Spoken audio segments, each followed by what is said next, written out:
محمد صلی علی رسول الکریم اما بعد اعوذ باللہ من الشیطان الرجیم بسم اللہ الرحمن الرحیم ومن احسن قولا ممن دعا الی اللہ وعمل صالحا وقال اننی من المسلمین صدق اللہ العظیم۔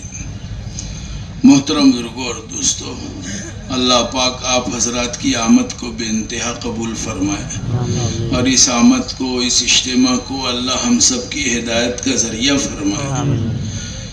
دو تین گزارش ہے آپ حضرات سے۔ ماشاءاللہ آپ لوگ اجتماع میں آئے ہیں اور اللہ رسول کی نسبت پر آئے ہیں۔ اللہ کے ہاں جو بھاؤ لگتا ہے وہ نسبت پر لگتا ہے، قیمت جو لگتی ہے نسبت پر لگتی ہے۔ ہماری نسبت اس وقت تو اللہ رسول سے ہے، ہم اور کوئی غرض سے نہیں آئے ہیں۔ ہر آدمی اسی غرض سے آیا ہے کہ اللہ رسول کی بات ہوگی، تو یہ نسبت بہت بڑی چیز ہے۔ اور دنیا میں جن کے ساتھ یہ نسبت لگی ہے ان کی اہمیت، عظمت، ان کا تعاون اپنے اندر ہونا چاہیے کہ ہم ان کا تعاون کریں، ان کی اہمیت اپنے اندر ہو، کیونکہ یہ سب سے بڑی نسبت ہے۔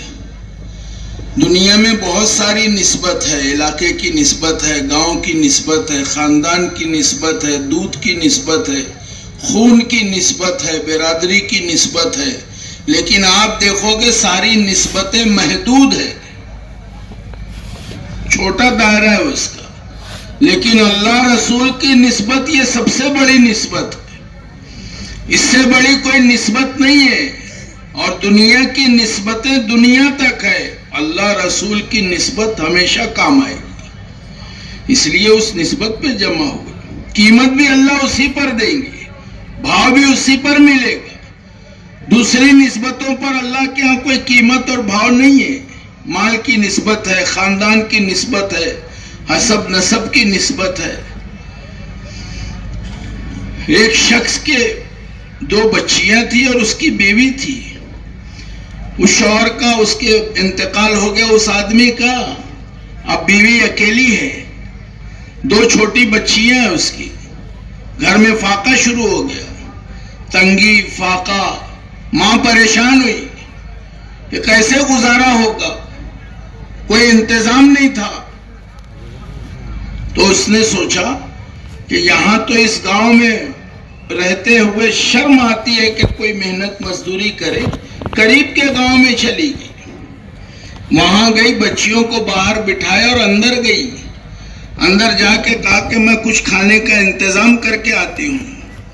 اس شہر میں، گاؤں میں داخل ہوئی تو دیکھا وہاں بھیڑ لگی ایک جگہ۔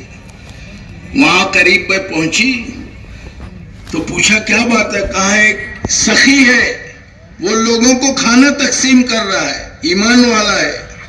یہ بھی شریک ہو گئی کہ چلو کام بن گیا اپنا۔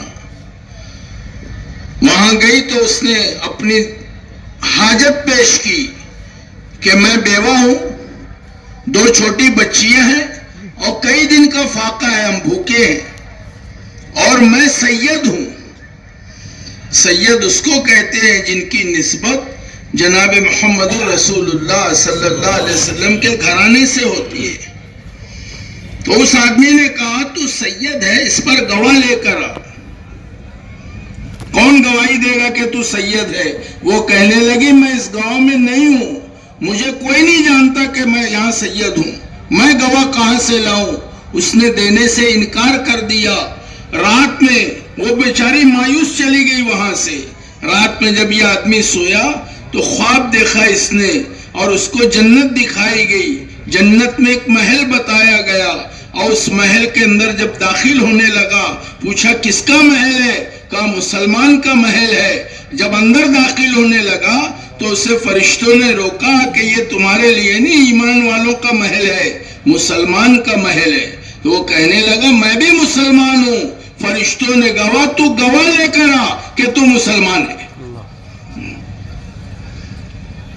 نیند سے بیدار ہوا تو اس کو بات سمجھ میں آ گئی کہ مجھ سے گواہ کیوں مانگا جا رہا ہے۔ اس خاتون کو تلاش کیا پورے گاؤں میں، لوگوں نے بتایا کہ وہ تو اس کو مجوسی لے گیا ہے۔ جو آگ کی عبادت کرتا تھا وہ لے گیا اس خاتون کو، اس کے گھر پہنچا، رات میں دروازے پہ دستک دی اور اس سے کہا کہ وہ مہمان خاتون اور اس کے بچے مجھے دے دے۔ وہ کہنے لگا یہ نہیں ہو سکتا، بہت خوشامد کی، کہا کہ اسے مجھے دے دے، کہا یہ نہیں ہو سکتا، کہا کچھ پیسے لے لے، ہدیہ لے لے، لیکن اس مہمان کو مجھے دے دے۔ مجوسی کہنے لگا جو خواب تم نے دیکھا ہے وہ خواب میں نے بھی دیکھا ہے، اور جس محل میں تمہیں جانے سے منع کیا گیا اللہ کے نبی نے وہ محل مجھے دے دیے، اور اس خاتون کی برکت سے ہم سب کو اللہ نے ہدایت دے دی۔ تو یہ نسبت ہے، ایک واقعہ ہے، یہ تو نسبت پر اللہ کے ہاں قیمت لگے گی۔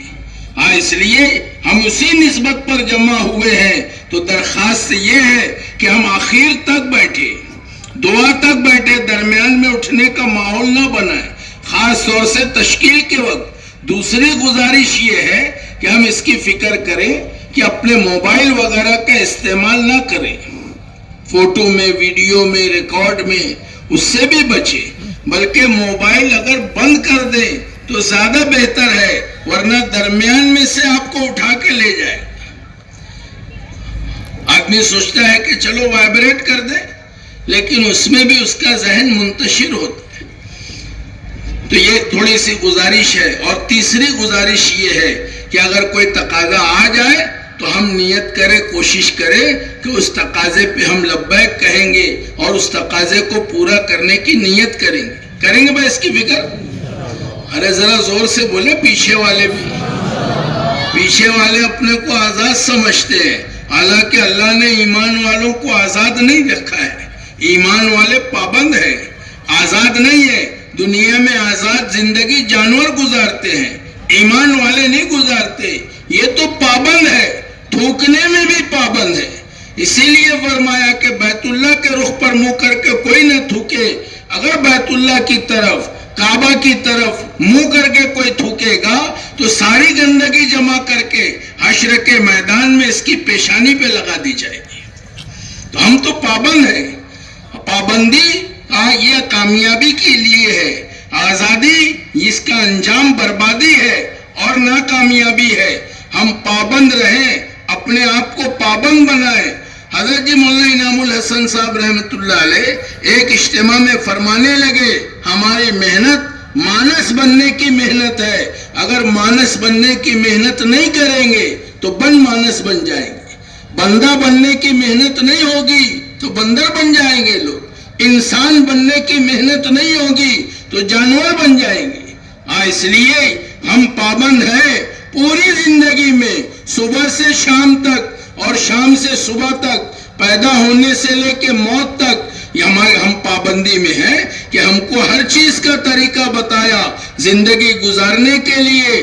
دنیا میں اللہ نے بھیجا ہے تو صرف ایسے ہی نہیں بھیج دیا کہ جاؤ اپنی مرضی سے زندگی گزار کر آؤ اور اپنی حاجتوں کو پورا کر کے آؤ جیسے چاہو ویسے، بلکہ اللہ نے دنیا میں بھیجا ہے۔ تو علماء فرماتے ہیں اللہ کے رحیم اور کریم ہونے کی ایک علامت یہ ہے کہ اللہ پاک نے ساری دنیا کے انسانوں کے لیے اور ان کی کامیابی کے لیے، ان کی رہبری کے لیے، ان کی رہنمائی کے لیے، ان کی نجات کے لیے، ان کی عزت کے لیے، ان کی سربلندی کے لیے اللہ رب العزت نے انبیاء کو بھیجا تاکہ وہ انسانوں کو صحیح راستہ بتائے، تاکہ انسان اس صحیح راستے پہ چل کے دنیا اور آخرت میں کامیاب ہو جائے۔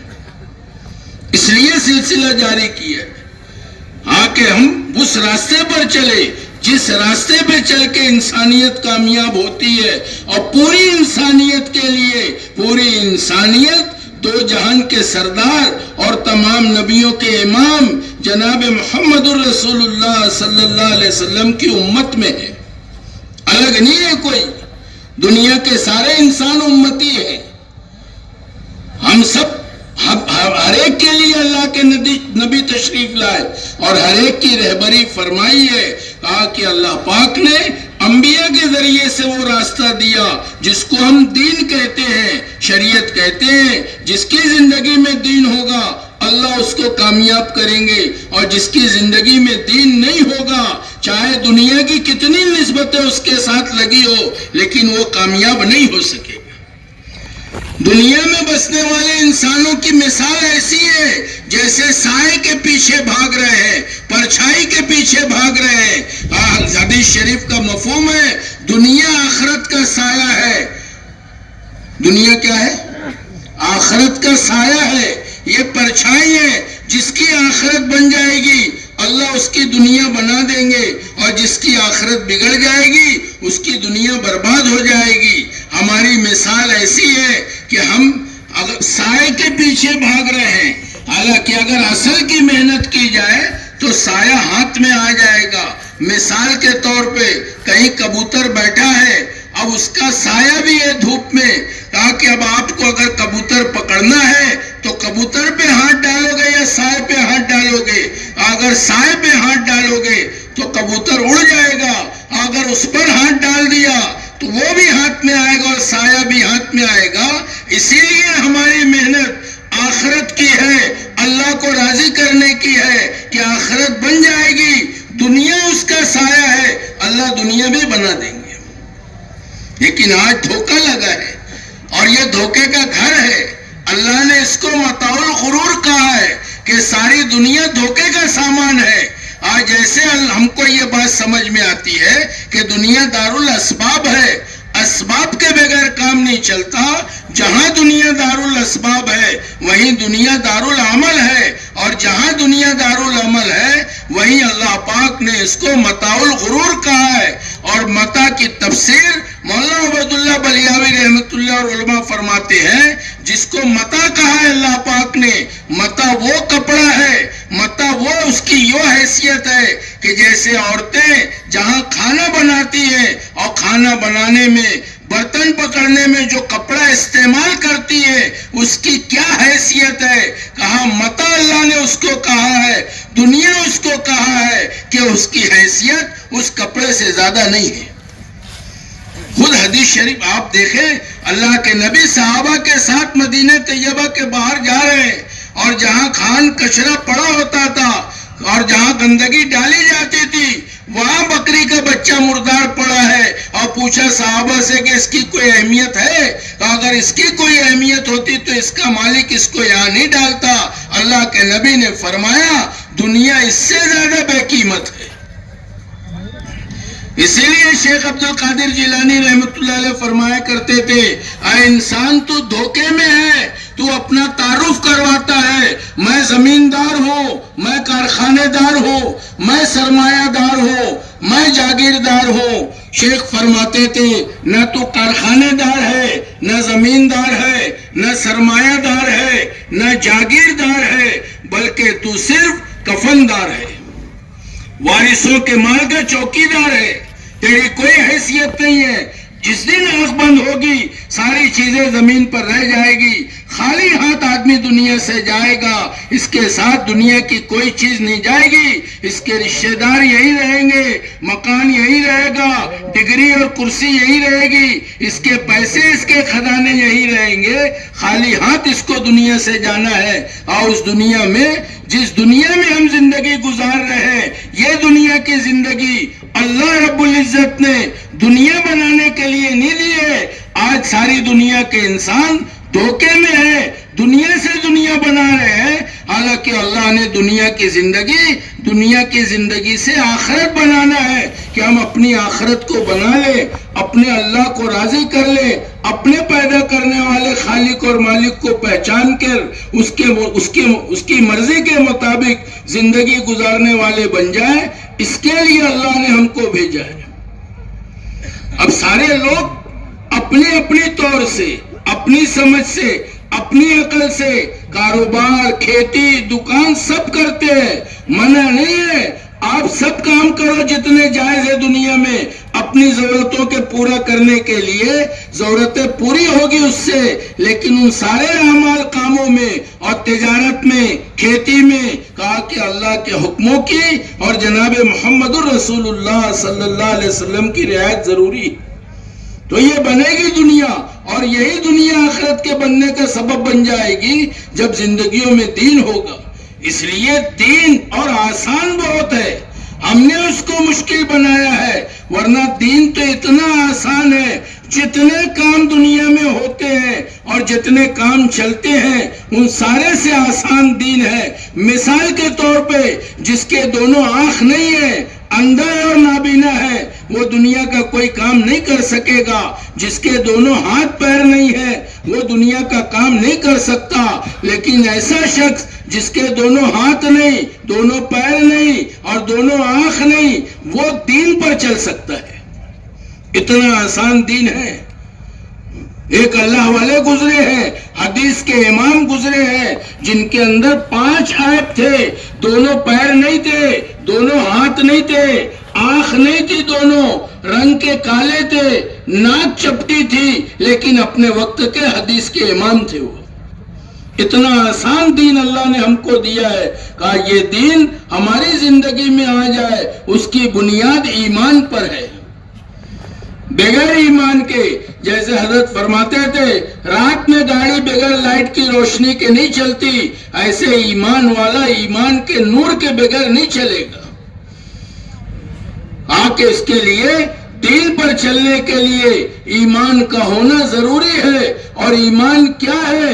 کہا کہ جو اپنی اذان میں، جو ہمارے کلمے میں وہ دلوں کا یقین بن جائے کہ بندگی کے لائق، عبادت کے لائق، مانگنے کے لائق، سر جھکانے کے لائق، تمنا کرنے کے لائق، جی لگانے کے لائق صرف ایک اللہ کی ذات ہے، اس اللہ کی بڑائی اندر میں آ جائے کہ وہ تنہا ہے، اس کا کوئی شریک نہیں، وہ سب کچھ کرنے کی طاقت اور قدرت رکھتا ہے، ساری کائنات اور کائنات کی ساری شکلیں اس کی محتاج ہے، وہ کسی کا محتاج نہیں ہے۔ 6 دن میں اللہ نے 7 زمین آسمان بنائے، اس میں کسی کی مدد کی ضرورت نہیں پڑی، اللہ نے اپنی قدرت سے بنائے ہیں۔ جیسے زمین آسمان کو اللہ نے اپنی قدرت سے بنایا، ایسے اس نظام کو بھی اللہ اپنی قدرت سے چلاتے ہیں۔ اس نظام کے چلانے میں اللہ کا کوئی شریک نہیں ہے، اللہ کا کوئی پارٹنر نہیں ہے، یہ اللہ اپنی قدرت سے چلاتے ہیں۔ ساری شکلوں اور چیزوں سے نفع نقصان اللہ اپنی مرضی اور اپنے ارادے سے نکالتے ہیں۔ دنیا کے لوگ اس دھوکے میں ہوتے ہیں، حالانکہ دنیا ایسی جگہ ہے یہاں جو ہوتا ہے وہ دکھتا نہیں اور جو دکھتا ہے وہ ہوتا نہیں۔ دھوکہ کس کو کہتے ہیں؟ اسی کو کہتے ہیں دھوکہ۔ ہوتا کچھ ہے اور دکھتا کچھ ہے۔ جیسے گرمی کے زمانے میں آپ دیکھو گے تو آپ کو راستے پہ، ہائی وے پہ آگے پانی چمکتا دکھائی دے گا، لیکن پانی ہوتا نہیں ہے، وہ تو جیسے جیسے آپ آگے بڑھیں گے وہ چمک آگے بڑھتی چلی جائے گی۔ ایسی صحرا میں چلنے والوں کو دور پانی دکھائی دیتا ہے، وہ پانی نہیں ہوتا، سراب ہے۔ آکے ایسی دنیا کا حال ہے کہ یہاں کی چیزوں میں جو ہے وہ دکھتا نہیں اور جو دکھتا ہے وہ ہوتا نہیں۔ دکھتا یہ ہے کہ زمین سے اناج آ رہا ہے، لیکن زمین میں ہوتا نہیں ہے۔ دکھتا ہے آسمان سے پانی آ رہا ہے، لیکن آسمان میں پانی ہے نہیں۔ اناج اللہ کے خزانے سے، پانی اللہ کے خزانے سے، تاکہ یہ سارا نظام اللہ چلاتے ہیں۔ جیسے مثال دیتے تھے علماء کہ ایک کسان اپنے کھیت سے گزر رہا تھا اور جب گزرتے گزرتے اس کی نظر کنویں پر پڑی تو دیکھا کنویں میں چاند گر گیا ہے، تو پریشان ہوا، اس کی سمجھ اتنی تھی، وہ سوچنے لگا کہ چاند کو باہر نکالنا پڑے گا۔ رسی اور کانٹا لایا لوہے کا اور کنویں میں ڈالا اس نے اور چاند کو نکالنے کی کوشش کی، اندر جا کے وہ پتھر میں پھنس گیا اور جب یہ زور لگایا تو اس کو اندازہ لگا کہ چاند بہت بھاری ہے، اکیلے سے نہیں نکلے گئی۔ تو کیا کیا جائے؟ کہا کچھ انتظار کرتے ہیں، کچھ لوگ آ جائیں گے، مل کے باہر نکالیں گے۔ رسی چھوڑ کے بیٹھ گیا، سانس بھی پھول رہی تھی، تھوڑی دیر انتظار کیا، کوئی آیا نہیں۔ پھر اس نے کہا چلو ایک مرتبہ اور زور لگاتے ہیں۔ اب رسی تو ڈھیلی ہو چکی تھی، پوری طاقت سے جھٹکے سے جب رسی کھینچا تو سر کے بل گرا۔ جیسے ہی سر کے بل گرا تو آسمان پہ چاند دکھائی دیا، کہا الحمدللہ چاند باہر آ گیا۔ علماء فرماتے ہیں جیسے وہ دیہاتی 2 دھوکے کے ساتھ چل رہا تھا، ایسے دنیا کے سارے انسان ان 2 دھوکوں میں چل رہے ہیں۔ پہلا دھوکہ دیہاتی کو یہ لگا تھا کہ چاند کنویں میں نہیں تھا، اس کا عکس تھا۔ ہم کو دیہاتی کی بات پہ ہنسی آتی ہے، اپنے اوپر ہنسنا چاہیے۔ جیسے وہ عکس کے پیچھے پاگل تھا اور عکس کے پیچھے محنت کر رہا تھا، ایسے دنیا کے انسان ان شکلوں میں جو عکس اللہ نے رکھا ہے، عزت کا، کامیابی کا، بلاؤں سے حفاظت کا، ترقی کا، ہم اس کے پیچھے محنت کر رہے ہیں، حالانکہ اصل تو یہ ساری چیزیں آسمان پر ہیں۔ اور ایک دھوکہ یہ لگا تھا، دوسرا دھوکہ اس دیہاتی کو یہ لگا تھا، وہ سمجھ رہا تھا کہ چاند کو میں نے نکالا ہے تو باہر آیا ہے۔ ایسے دنیا کے انسانوں کو اور ہم سب کو دھوکہ ہے کہ میں کرتا ہوں تو ہوتا ہے، میں نہیں کروں گا تو کیسے ہوگا۔ کسی کی تشکیل کرو آپ، وہ کہے گا کہ میں چلا جاؤں گا صاحب، بیوی بچوں کا کیا ہوگا، میں تو کرتا ہوں، میں کماتا ہوں، کہا کہ میرے کرنے سے ہوتا ہے، کہا یہ میں اندر سے نکل جائے، ہمارے کرنے سے نہیں ہوتا۔ پالنے والی ذات تنے تنا ایک اللہ کی ہے، اللہ پاک پالنے میں کسی کے محتاج نہیں ہے، نہ ماں باپ کے محتاج ہے، نہ اسباب کے محتاج ہے۔ اسباب کو، سبب کو الٹا پڑھو، یہ خود بے بس ہے، یہ مخلوق ہے، خالق اللہ کی ذات ہے، بنانے والے اللہ ہے، پیدا کرنے والے اللہ ہے، پالنے والے اللہ ہے، سب کچھ اللہ کے ہاتھ میں ہے۔ آج ساری انسانیت صرف پریشان اس لیے ہے کہ اپنے پیدا کرنے والے خالق اور مالک سے اس کا تعلق کمزور ہو گیا، اس سے تعلق بگڑ گیا، اس لیے ساری دنیا پریشان ہے۔ جس دن اپنے اللہ کو پہچان لے گی، جس دن اپنے خالق مالک سے تعلق صحیح کر لے گی، ساری دنیا کے مسائل اللہ اپنی قدرت سے حل کر دیں گے۔ ساری دنیا میں اس کی دعوت ہے۔ ہم یہ نہیں کہتے کہ آپ یوں کرو یا یوں کرو، یا پیسے جمع کرو یا چندہ کرو، بلکہ یہ کہتے ہیں دنیا میں آنے والا ہر آدمی اپنے اللہ کو، اپنے پیدا کرنے والے کو، اپنے خالق اور مالک کو پہچان کے زندگی گزارے اور مان کر زندگی گزارے۔ یہ اپنا پہلا کام ہے، یہ اپنا پہلا سبق ہے۔ ارے یہ سبق پالنے والا تو ماں کے پیٹ میں اللہ نے بتا دیا۔ جب بچہ ماں کے پیٹ میں ہوتا ہے، 4 مہینے کے اندر اس کی روح پڑ جاتی ہے، اللہ بچے کے اندر روح ڈال دیتے ہیں۔ ماں کے پیٹ میں 3 اندھیریوں میں رہتا ہے اور اس کی پرورش کا نظام اللہ اپنی قدرت سے چلاتے ہیں۔ ماں کے پیٹ میں کون پالتا ہے بچے کو؟ یہ تو اپنے سبق تھا، ہم بھول گئے۔ دنیا میں آتے ہی ہم آزاد ہو گئے اور ہماری بات بدل گئی کہ 3 اندھیریوں کے اندر رکھ کے ناف کے ذریعے سے پرورش کا نظام 5 مہینے تک اللہ اپنی قدرت سے کرتے ہیں۔ اس کے بعد بچہ دنیا میں آتا ہے، اور دنیا میں آنے کے بعد جب تو ناسمجھ ہوتا ہے، ناسمجھ ہونے کی وجہ سے اس کے بچے کے رونے پر اللہ پاک اس کا نظام چلاتے ہیں، دوا کا، کھانے کا، پانی کا۔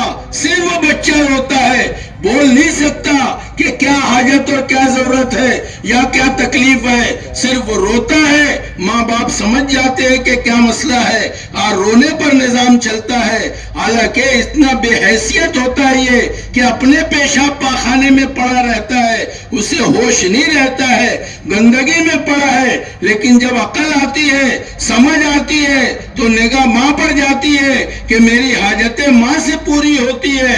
کوئی ضرورت اور حاجت آتی ہے اپنی ماں کو پکارتا ہے، لیکن یہاں بھی دھوکے میں ہے۔ تھوڑا اور سمجھ آتی ہے تو وہ سمجھتا ہے کہ ماں نہیں کرتی بلکہ باپ کما کے لاتا ہے تو ماں پکا کے کھلاتی ہے، کرنے والا باپ ہے۔ اس لیے کوئی بات پیش آ جاتی ہے اچانک، ہماری زبان سے نکلتا ہے باپ رے، اندر میں یہ اترا ہے کہ باپ کرتا ہے تو ہوتا ہے، باپ نہیں کرے گا تو کیسے ہوگا۔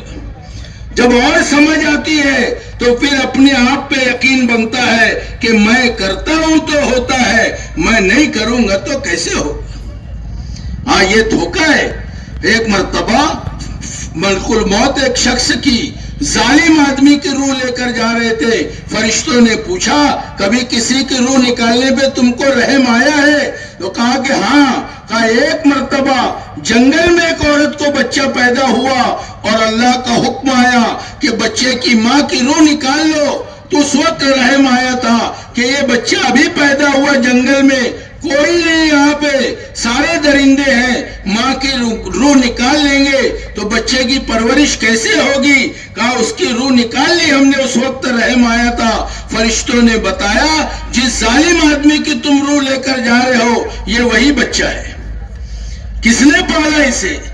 کہا کہ اللہ پالنے والے ہیں، اپنے اللہ سے اپنا تعلق صحیح ہو جائے، اسی کے لیے ایمان کی محنت ہے، ہر ایک کے ذمے ہے، تبلیغ والوں کے ذمے نہیں ہے، خالی علماء کے ذمے نہیں ہے، مدارس والوں کے ذمے نہیں ہے، مسجد کے امام اور معلم کے ذمے نہیں ہے، بلکہ ہر ایک کے ذمے ہے کہ وہ اپنے ایمان کی محنت کرے، اپنے یقین کے صحیح کرنے کی محنت کرے، اپنے اللہ کو یاد کرے، اپنے اللہ سے تعلق صحیح کرے۔ سب کچھ دینے والا وہ ہے، پیدا کرنے والا وہ ہے، صحت دینے والا وہ ہے، عقل سمجھ دینے والا وہ ہے، زمین اور آسمان کا نظام وہ چلاتا ہے، اس کی زمین ہم استعمال کرتے ہیں، اس کا پانی استعمال کرتے ہیں، بارش بند کر دے ساری دنیا پریشان ہو جائے، اسی کی ہوا استعمال کرتے ہیں۔ دنیا میں کوئی چیز آپ استعمال کرو گے سب کا بل آتا ہے، ٹیکس دینا پڑتا ہے، 20,000 سے زیادہ سانس اللہ کی ہوا کی استعمال کرتے ہیں، اللہ کوئی بل نہیں بیچتے، یہ ساری نعمتیں اللہ کی دی ہوئی ہے۔ اللہ پاک نے جسم کے نظام کو ایسا بنایا، 2 گردے 2 کڈنیاں لگائی ہے، ایک میں 10 لاکھ چھلنی، دوسرے میں 10 لاکھ چھلنی، 20 لاکھ چھلنیاں پیشاب صاف کر کے نیچے اور خون الگ کرتی ہے، خون کو اوپر کرتی ہے۔ اگر یہ نظام متاثر ہو جائے آدمی ڈائلیسس پہ آ جاتا ہے، آکسیجن کا نظام اور ہوا کا نظام اور سانس کا نظام متاثر ہو جائے تو آکسیجن پر آ جاتا ہے۔ یہ سارا نظام کون چلاتا ہے اور اس کا چلانے والا کون ہے؟ جس اللہ نے یہ نعمتیں دی ہے، جس اللہ نے یہ سب کیا ہے، جو آج بھی کر رہے ہیں، دل کی ایک دھڑکن سے ساری رگوں میں خون پہنچاتے ہیں اور ساری رگوں سے خون واپس لاتے ہیں۔ یہ نظام کون چلاتا ہے؟ نقطے کے برابر خون دماغ میں جمع ہو جائے، جو عام ایکس رے میں نہیں دکھتا، سٹی اسکین کرانا پڑے گا تو پتا چلے گا کہ باریک سے خون کہیں رکا ہے۔ کیا ہوا؟ کہا کہ ایک طرف کا پیرالائز ہو گیا ہے، ہاتھ نہیں اٹھتا، منہ ٹیڑھا ہو گیا ہے، پیر نہیں اٹھتے، کہ کیا ہوا؟ کہا نقطے کے برابر خون جمع ہو گیا۔ یہ نظام کون چلاتا ہے؟ جس اللہ نے سب دیا ہے اس اللہ کو ہم نے بھلا دیا ہے۔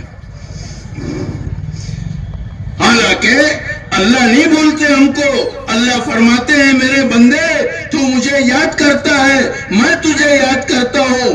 آگے اللہ فرماتے ہیں میرے بندے تو مجھے یاد نہیں کرتا پھر بھی میں یاد کرتا ہوں۔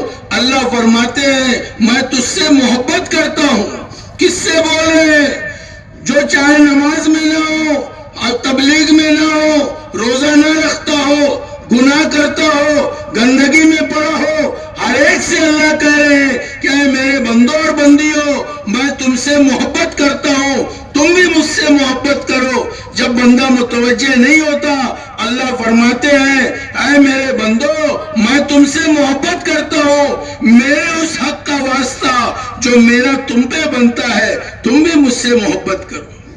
وہ اللہ ہم سے مطالبہ کرتے ہیں، اس کے بعد بھی آدمی متوجہ نہیں ہوتا تو بھی اللہ اس کو نہیں چھوڑتے۔ جیسے ماں سے جھگڑا کر کے بچہ گھر سے غصہ ہو کے ناراض ہو کے چلا جاتا ہے، ماں انتظار میں ہوتی ہے کہ کھانے پر آ جائے گا، کھانے پہ نہیں آتا، یہ انتظار کرتی ہے کہ رات میں سونے پر آ جائے گا، لیکن ماں جیسے دیکھتے رہتی ہے بچہ نہیں آئے چاہے، ایسے اللہ اپنے بندوں سے محبت کرتے ہیں کہ کبھی نہ کبھی تو لوٹے گا، اور جو لوٹتا ہے جو اللہ کی طرف آتا ہے چاہے ساری زندگی گناہ کیا ہو، ساری زندگی نافرمانی کی ہو، ایک نماز نہ پڑھا ہو، ایک خیر کا کام نہ کیا ہو، اللہ کو پرواہ نہیں ہوتی۔ اگر وہ اللہ کی طرف آتا ہے اللہ اس کو گلے لگاتے ہیں۔ اللہ فرماتے ہیں مجھے پرواہ نہیں ہوتی اس نے کتنے گناہ کیے ہیں، اللہ سارے گناہوں کو معاف کرتے ہیں۔ مولانا یونس صاحب رحمۃ اللہ علیہ ایک واقعہ سنایا کرتے تھے ندامت کا، توبہ کا، کہ زندگی پوری غلط گزری ہے، ڈاکہ اس کا کام تھا اور ڈاکے سے جو پیسہ آتا تھا وہ زنا اور شراب میں گزرتا تھا. ساری زندگی اسی میں گزارنے کے بعد ایک مرتبہ اس کے دل میں خیال ہوا کہ اب زندگی بدل لینا چاہیے اور توبہ کر لینا چاہیے. لوگوں سے کہا میں توبہ کرنا چاہتا ہوں اور میں معافی مانگنا چاہتا ہوں اللہ سے اور اپنی زندگی بدلنا چاہتا ہوں. اللہ کا معاملہ ایسا ہے کہ جو اس کی طرف چلتا ہے اللہ اس کو کہاں پہنچاتے ہیں. لوگوں نے کہا پہاڑ پر چلا جا, وہاں کچھ اللہ والے رہتے ہیں, وہاں جا کر تو بھی توبہ کرنا, ان سے بھی درخواست کرنا, وہ بھی تیرے لیے توبہ کرے. اس راستے کی پہلا انعام جو ملتا ہے جو اللہ کے راستے میں نکلتا ہے, چاہے وہ 4 مہینے نکلے چلا نکلے, لیکن صحیح جذبے کے ساتھ جو نکلے گا اس میں پہلے قدم پہ ندامت ملتی ہے, مغفرت ملتی ہے, آدمی کے اندر ندامت پیدا ہوتی ہے, آگے چل کے توبہ پہ جاتا ہے, زندگی بنا کر واپس آتا ہے. ساری دنیا حیران ہے کہ جاتے ہیں کیا بات ہے اور کیا تبدیلی ہو کے آتی ہے. کہا کہ جب یہ پہاڑ پر گیا توبہ کے ارادے سے اور معافی مانگنے کی نیت سے, تو وہاں ایک جنازہ تیار رکھا تھا, کچھ لوگ سب بنا کر پیچھے بیٹھے تھے. جب یہ پہنچا تو انہوں نے کہا کہ نماز پڑھا دو جنازے کی. مولانا فرمایا کرتے تھے اس وقت کا چور ڈاکو اتنا دین جانتا تھا کہ اس نے نماز جنازہ پڑھائی. نماز جنازہ پڑھانے کے بعد پوچھتا ہے کہ کیا ماجرا ہے, یہ کس کا جنازہ ہے؟ وہ کہنے لگے ہم ابدال کی جماعت ہے. ابدال کون؟ کہ جو اللہ کے دوست ہوتے ہیں ان کو ولی کہتے ہیں. ولی کے اوپر ابدال ہوتے ہیں, ابدال کے اوپر قطب ہوتے ہیں, قطب کے اوپر غوث ہوتے ہیں. یہ اللہ سے قربت کی علامتیں اور نام ہے. کہ ہم ابدال کی جماعت ہیں. مرنے والا قطب تھا, اس نے وصیت کی تھی انتقال سے پہلے کہ جو سب سے پہلا آدمی پہاڑ پر آئے گا میری نماز جنازہ وہ پڑھائے گا. اور یہ کہا تھا اس نے ہمارے سردار نے کہ میرا مقام اللہ اس کو دے دیں گے. آپ اندازہ لگائیں محترم بزرگوں اور دوستوں کہ جو اللہ کی طرف ایک بالش چلتا ہے اللہ اس کی طرف ایک ہاتھ آتے ہیں. جو اللہ کی طرف چل کر جاتا ہے اللہ اس کی طرف دوڑ کر آتے ہیں. اس اللہ سے تعلق بنانے کی محنت ہے کہ اپنے اللہ سے اپنا تعلق صحیح ہو جائے. اب تک ہم نے بلا دیا, اللہ کے راستے میں نکل کے بھی ہمیں سب کی یاد آتی ہے, اللہ کی یاد نہیں آتی. کہ ہم نے سب کے لیے اپنے دل کا دروازہ کھول دیا لیکن اپنے اللہ کے لیے اپنے دل کا دروازہ بند کر دیا. ہم اللہ کو کبھی تنہائی میں بیٹھ کے یاد کریں کہ وہ کیسا خالق اور مالک ہے, کتنا مہربان ہے, کتنا رحیم ہے. آدمی توبہ کرتا ہے, آسمان سے جبرائیل علیہ السلام توبہ کی خوشخبری لے کے آتے ہیں. یہ اللہ کا معاملہ بندوں کے ساتھ ہے.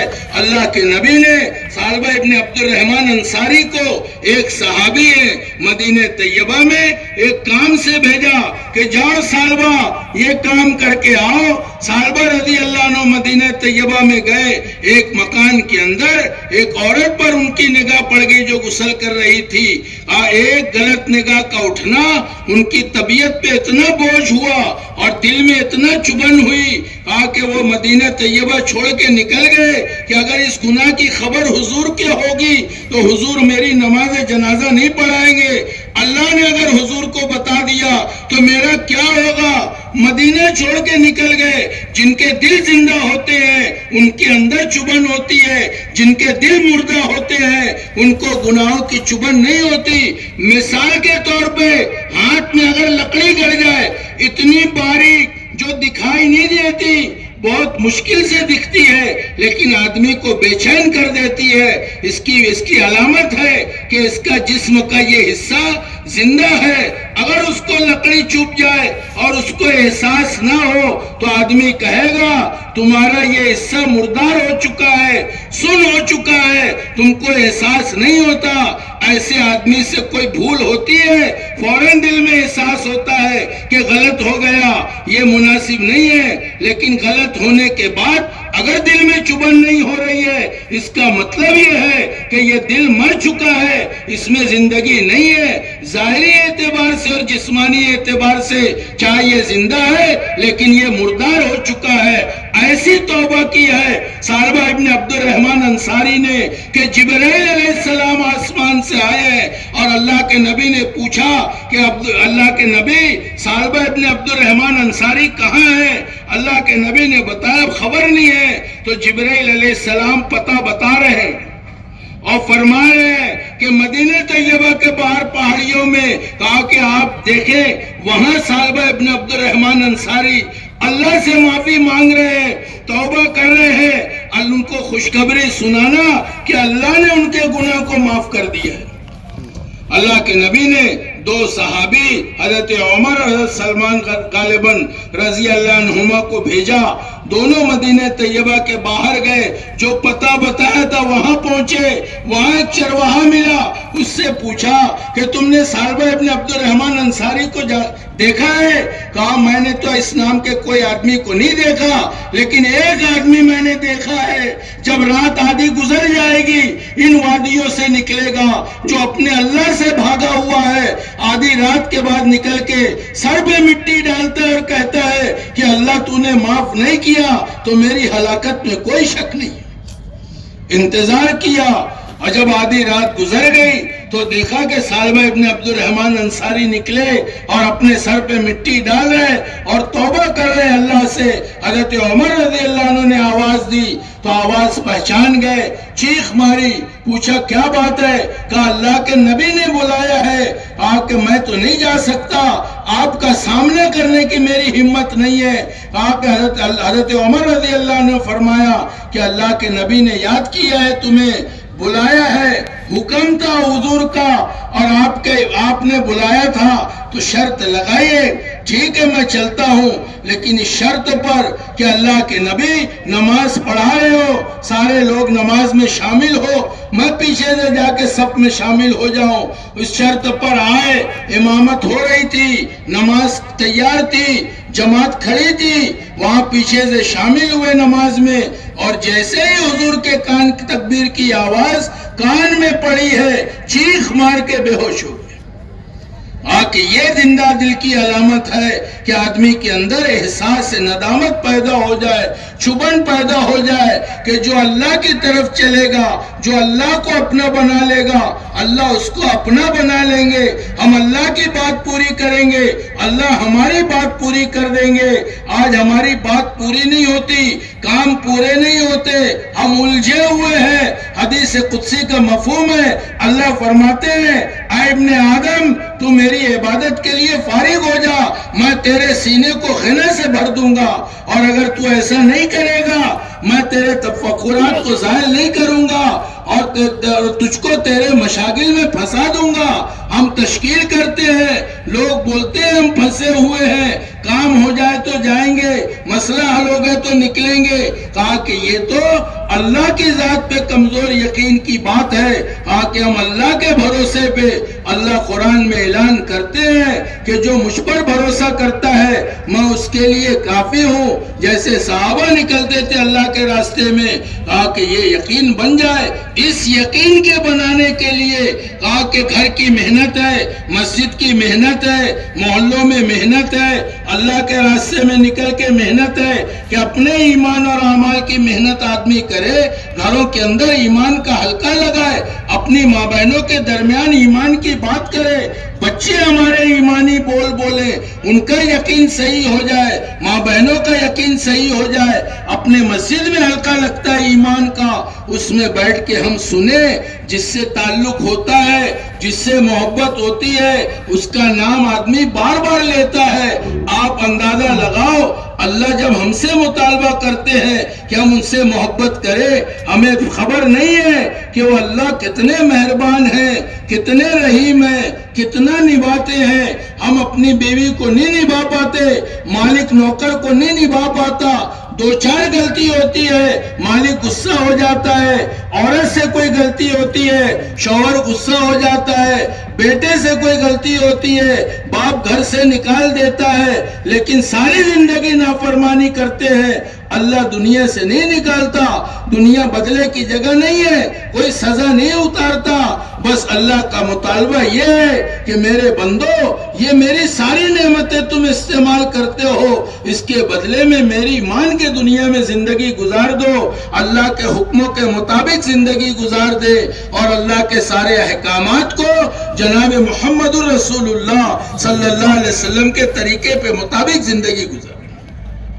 اللہ کے حکموں کو کیسے پورا کریں گے کہ نبی نے بتایا طریقہ پورا کرنے کا آکے، لیکن اس کی بنیاد یقین پر ہے۔ جیسے جیسا یقین ہوگا ویسا اس کا دین ہوگا، یقین مضبوط اور کامل ہوگا، دین بھی مضبوط ہوگا، یقین کمزور ہوگا پھر اگر مگر لیکن چونکہ گویا ہوگا۔ کہا کہ اس لیے یقین کے بنانے کے لیے ایک محنت ہے، ایک کام ہے۔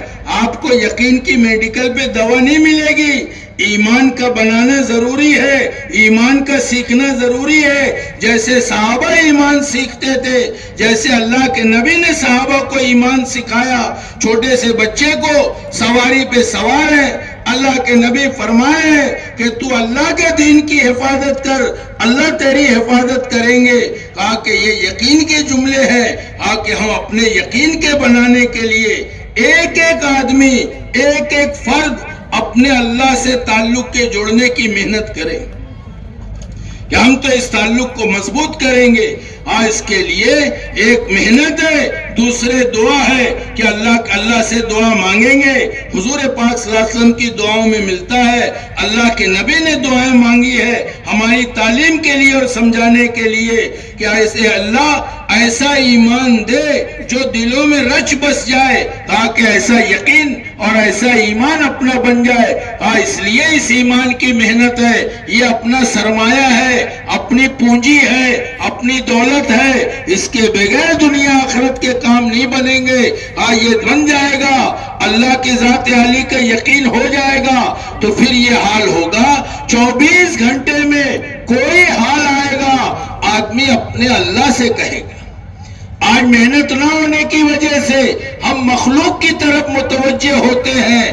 آپ سوچو، غور کرو، آپ دو جملہ بول کے بچی کو گھر میں لائے نکاح کر کے، اس کو کوئی حاجت ہے، اس کو کوئی ضرورت ہے کپڑے کی، کھانے کی، مکان کی، دوا کی، آپ کو چھوڑ کے کسی اور سے مانگے گی، آپ کو کیسا لگے گا؟ برداشت کر سکیں گے آپ کہ میں ہوں گھر میں، مجھ سے مانگ، مجھ سے بول؟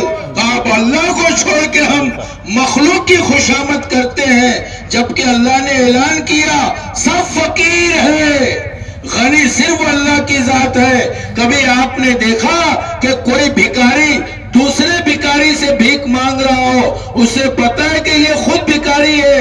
ایسے ساری دنیا کو اللہ نے فرمایا کہ سب فقیر ہو، غنی بادشاہ عطا کرنے والا دینے والا صرف اللہ ہے۔ آکے ہم اللہ سے مانگیں گے 24 گھنٹے میں کوئی حال آپ پر آ جائے، کوئی ضرورت پیش آ جائے، اپنی ذمہ داری ہے کہ پہلے ہم اللہ سے کہیں گے۔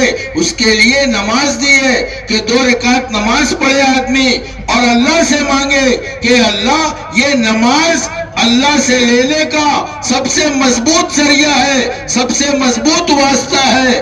آکے دنیا میں جتنے اسباب ہیں، مولانا یوسف صاحب رحمت اللہ علیہ فرمایا کرتے تھے سب سے بڑا سبب نماز ہے کہ نماز کے راستے سے اللہ سے لیں گے۔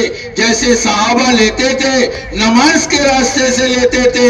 ایک صحابی تجارت کا مال لے کے جا رہے ہیں، راستے میں ڈاکو نے پکڑا اور اس سے کہا کہ تو مال لے لے۔ کہا مال تو لوں گا لیکن جان بھی لوں گا۔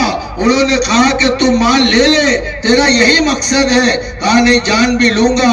اس سے کہا 2-4 رکعت نماز پڑھنے دے۔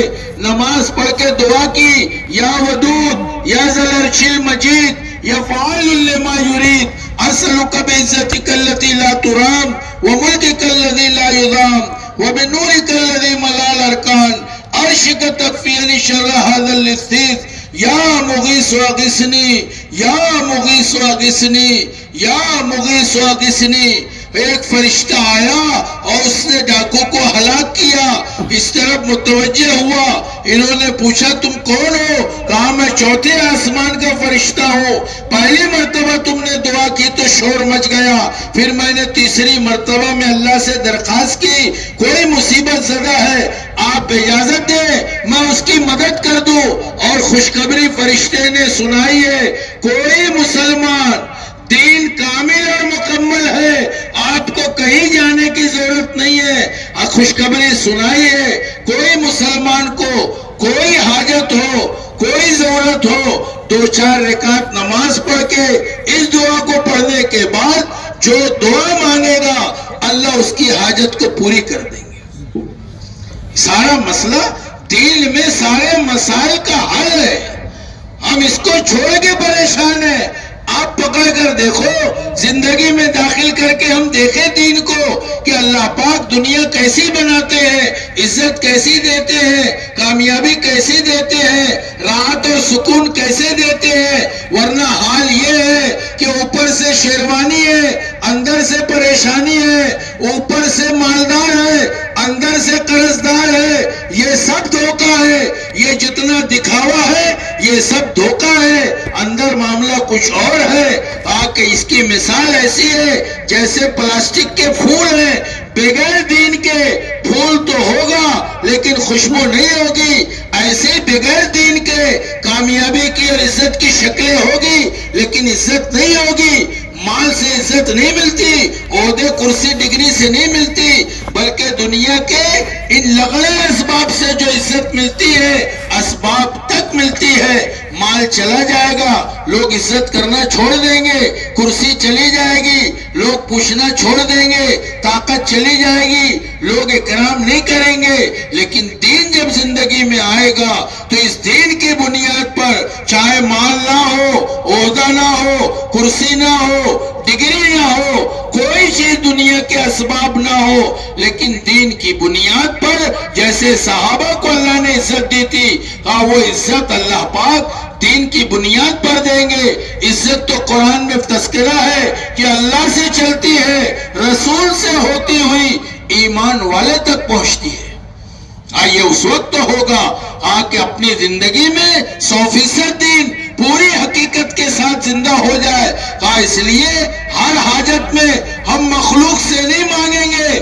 مخلوق سے آپ کہو گے حاجت پوری ہو کے نہ ہو, شرمندگی اٹھانا پڑے گی. آپ کسی سے پیسہ مانگو, بہت تعلق ہے, پیسہ دے نہیں دے, لیکن 4 لوگوں میں بولے گا کہ مجھ سے پیسہ مانگ رہا تھا, حالانکہ دیا نہیں اس نے. مخلوق سے مانگتے مانگتے تھک گئے, خالق سے مانگنے کا مزاج بنا لے, گلے پڑ کے مانگے, یقین کے ساتھ مانگے کہ میرا پالنہار اللہ ہے جس نے پیدا کیا, جس کے ہاتھ میں زندگی ہے, جس کے ہاتھ میں موت ہے. یہ 2 حدیں اللہ نے بتائی ہے, زندگی کا مالک وہ, موت کا مالک وہ, اس کے بیچ میں آنے والے جتنے مسائل ہیں وہ سب اللہ کے ہاتھ میں ہے. ہم کوئی بات پیش آئے گی, گھر میں عورتوں سے کہیں گے کہ اللہ سے مانگنے کا مشق کرو, اس کا نظام بناؤ, مخلوق سے مانگنا چھوڑ دو. فقیر سے نہیں مانگتا, دنیا کے سارے انسان مخلوق ہیں, سارے انسان فقیر ہیں, ان سے ہماری حاجت پوری نہیں ہوگی. عبداللہ ابن عمر رضی اللہ عنہ حرم میں لیٹے ہیں اور اس وقت کا جو ولی اور گورنر ہے انہوں نے جا کے درخواست کی کہ حضرت کوئی خواہش, کوئی ضرورت ہو تو بتائیں. انہوں نے کہا اللہ کے گھر میں کہتے ہوئے شرم آتی ہے, اللہ کے گھر میں یہاں پوچھ رہے ہو. انتظار کیا اس نے, باہر جب نکلے تو اس نے پھر آگے درخواست کی کہ حضرت اب بتا دے, آپ حرم کے باہر آ گئے. عبداللہ ابن عمر رضی اللہ عنہ فرمانے لگے, ایک سے کہہ دی اپنی حاجت کو, دوسرے سے کہتے ہوئے اچھا نہیں لگتا. ہم تو مانگیں گے اللہ سے, اب متوجہ اللہ کی طرف ہوں گے. سارا نظام جو چلاتا ہے اور سارا نظام جس کے اختیار میں ہے, جس کے کنٹرول میں ہے, اور مانگنے کا طریقہ اعمال محمد صلی اللہ علیہ وسلم ہے. اللہ کے نبی نے دعا بتائی ہے. دیکھو چھوٹی چھوٹی دعائیں ہیں. ایک مثال آپ کے سامنے کہ ایک دعا بتائی ہے 24 گھنٹے میں جو ایک مرتبہ پڑھے گا اللہ پاک, اللہ کے نبی نے فرمایا سلیمان علیہ السلام نے جنات سے عہد لیا ہے کہ جو اس دعا کو پڑھے گا تم اس کو کبھی نہیں ستاؤ گے. محفوظ ہو گیا آدمی. فرض نماز کے بعد پیشانی پہ ہاتھ رکھ کے دعا بتائیے، کہا اس دعا کو پڑھ لو. اس کی فضیلت میں یہ فرمایا ہے کہ تمہارے ہموم اور غموم، تمہاری الجھن اور غم اور پریشانی کو اللہ پاک خوشی سے بدل دیں گے. اب ہم چل کر دیکھیں، ہم اس دین کو اپنی زندگی میں داخل کر کے دیکھیں. آکے ایک ایک چیز کا حل، کہ آپ کو کوئی تنگی ہے، پریشانی ہے، جس دین پر جس دین کے اعمال پر اور حضور کے اعمال پر ہم کو آج یقین نصیب نہیں ہوا، دوسرے لوگ تحقیق کر کے بتاتے ہیں کہ ڈپریشن کا علاج کیا ہے، مایوسی کا علاج کیا ہے، تو کیا بتاتے ہیں؟ دوا نہیں، بلکہ جن لوگوں نے تحقیق کی ہے، بڑی بڑی کتابیں لکھی ہیں، اس میں بتایا کہ جو مایوس ہے، جن کو ڈپریشن کی بیماری ہے، جو احساس کمتری کا شکار ہے، ان کے لیے تہجد کی نماز ہے کہ اللہ پاک اس بیماری سے ہمیشہ نجات دے دیں.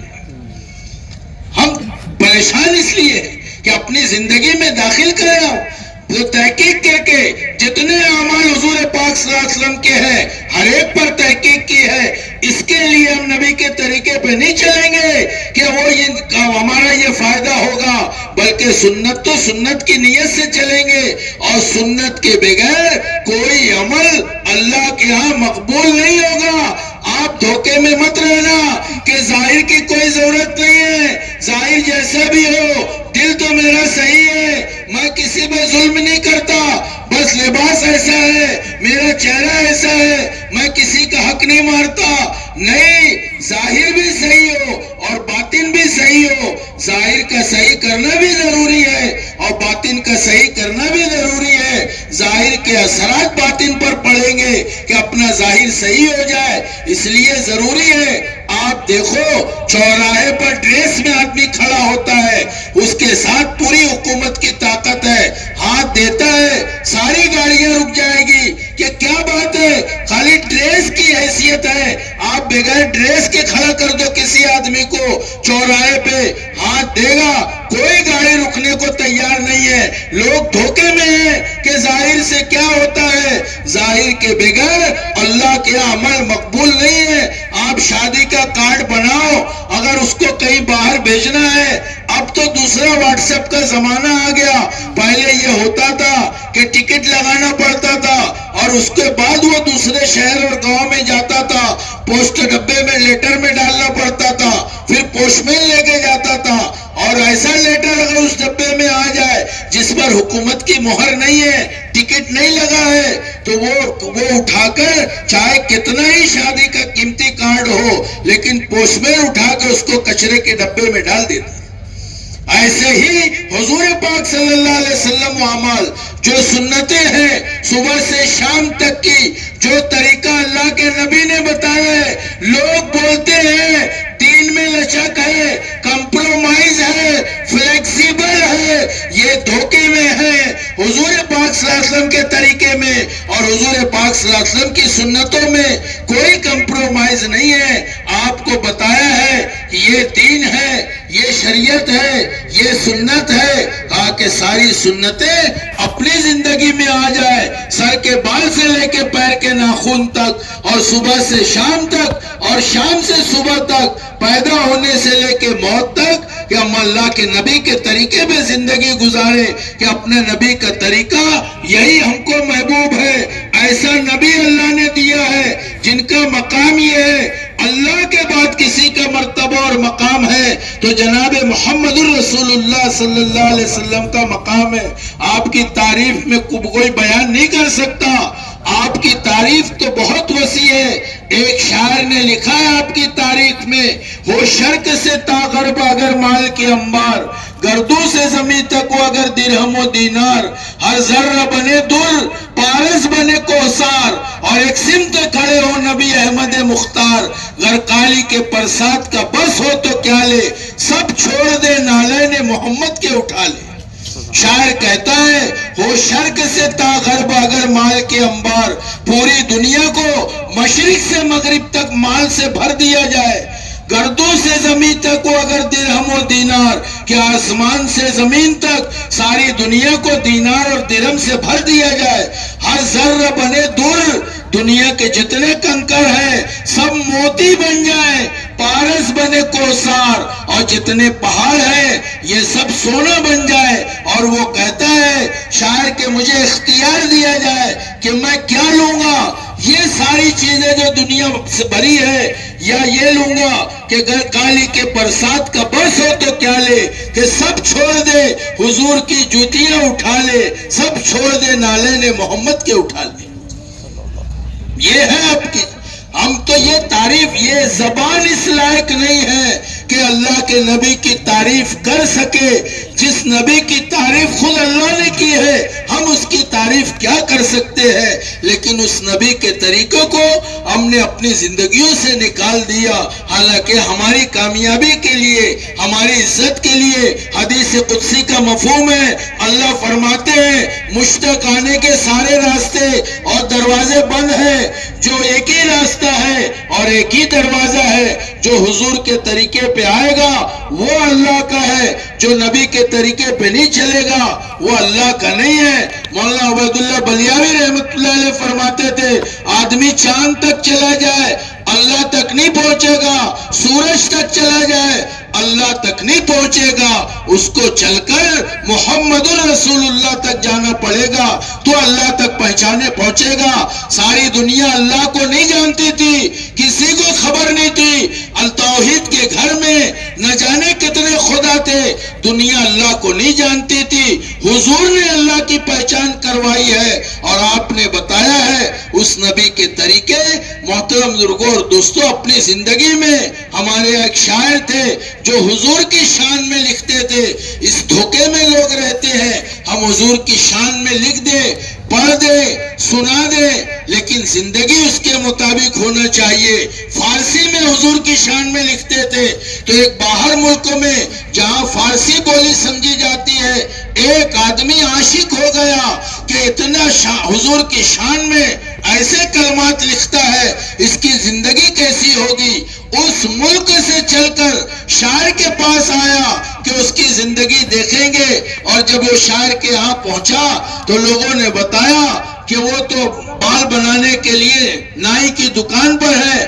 وہاں پہنچا تو دیکھا کہ وہ شاعر جو تھے وہ اپنی داڑھی نکال رہے تھے، تو انہوں نے پوچھا کہ حضور کی شان میں آپ لکھتے ہیں، کہ میں لکھتا ہوں۔ کہا پھر یہ آپ کیا کر رہے ہیں، آپ اپنی داڑھی نکال رہے ہیں۔ کہا میں کسی کو دھوکہ نہیں دیتا اور کسی پہ ظلم نہیں کرتا، بس داڑھی نہیں رکھتا ہوں۔ اس آدمی نے کہا جو ایران سے آیا تھا، پتہ نہیں کیا امید لے کر آیا تھا، کہا رہے تم تو حضور کے دل پہ چھری چلا رہے ہو، تم دوسروں کے دل کو کیا دکھانے کی بات کرتے ہو۔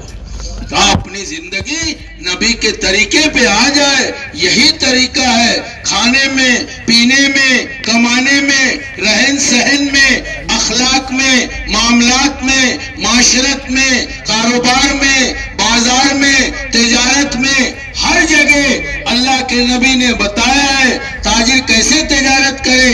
اللہ کے نبی کے ارشاد کا خلاصہ ہے تاجر جو ہے اس کے لیے کامیابی کا وعدہ ہے، لیکن دو شرطوں کے ساتھ، کہا کہ انبیاء اور صدیقین کے ساتھ حشر ہوگا، خالی تجارت پر وعدہ نہیں ہے بلکہ ان صفات پر وعدہ ہے۔ پہلی صفت یہ ہے کہ تاجر سچا ہو، ایمان والے کی خوبی ہے کہ وہ سچا ہو، اور نفاق جھوٹ کی علامت ہے کہ ہم جھوٹ نہیں بول سکتے بلکہ سچ۔ اللہ کے نبی گزر رہے ہیں، ایک دیکھا ہرنی نے آواز دی، اللہ کے نبی کو تو اللہ رب العزت نے پوری کائنات کا نبی بنایا تھا۔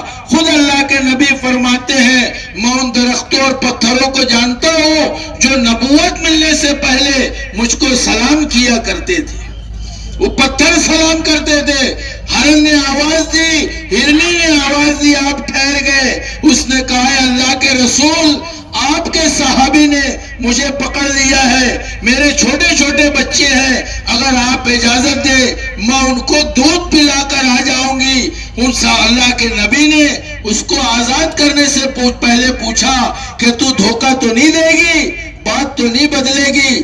وہ جانور، وہ ہرنی حضور سے فرما رہی ہے کہ اللہ کے نبی میں کہیں آپ سے بدعہدی کر سکتی ہوں، میں کہیں آپ کو دھوکہ دے سکتی ہوں۔ وہ گئی اپنے بچوں کو دودھ پلا کر آ رہی ہے، حالانکہ جانتی ہے کہ میرا کیا ہوگا، لیکن نبی سے وعدہ کر کے آئی ہے آ کے اپنی زندگی اس رخ پر آ جائے کہ جو طریقہ اللہ کے نبی نے بتایا ہے وہ طریقے اپنی زندگی میں رہیں گے۔ ہم دوسروں کے طریقے پہ چلنے کے لیے نہیں آئے، ہم تو ساری دنیا کو راستہ بتانے آئے تھے، لیکن آج ہم کو راستے پہ چلنے کا طریقہ نہیں معلوم۔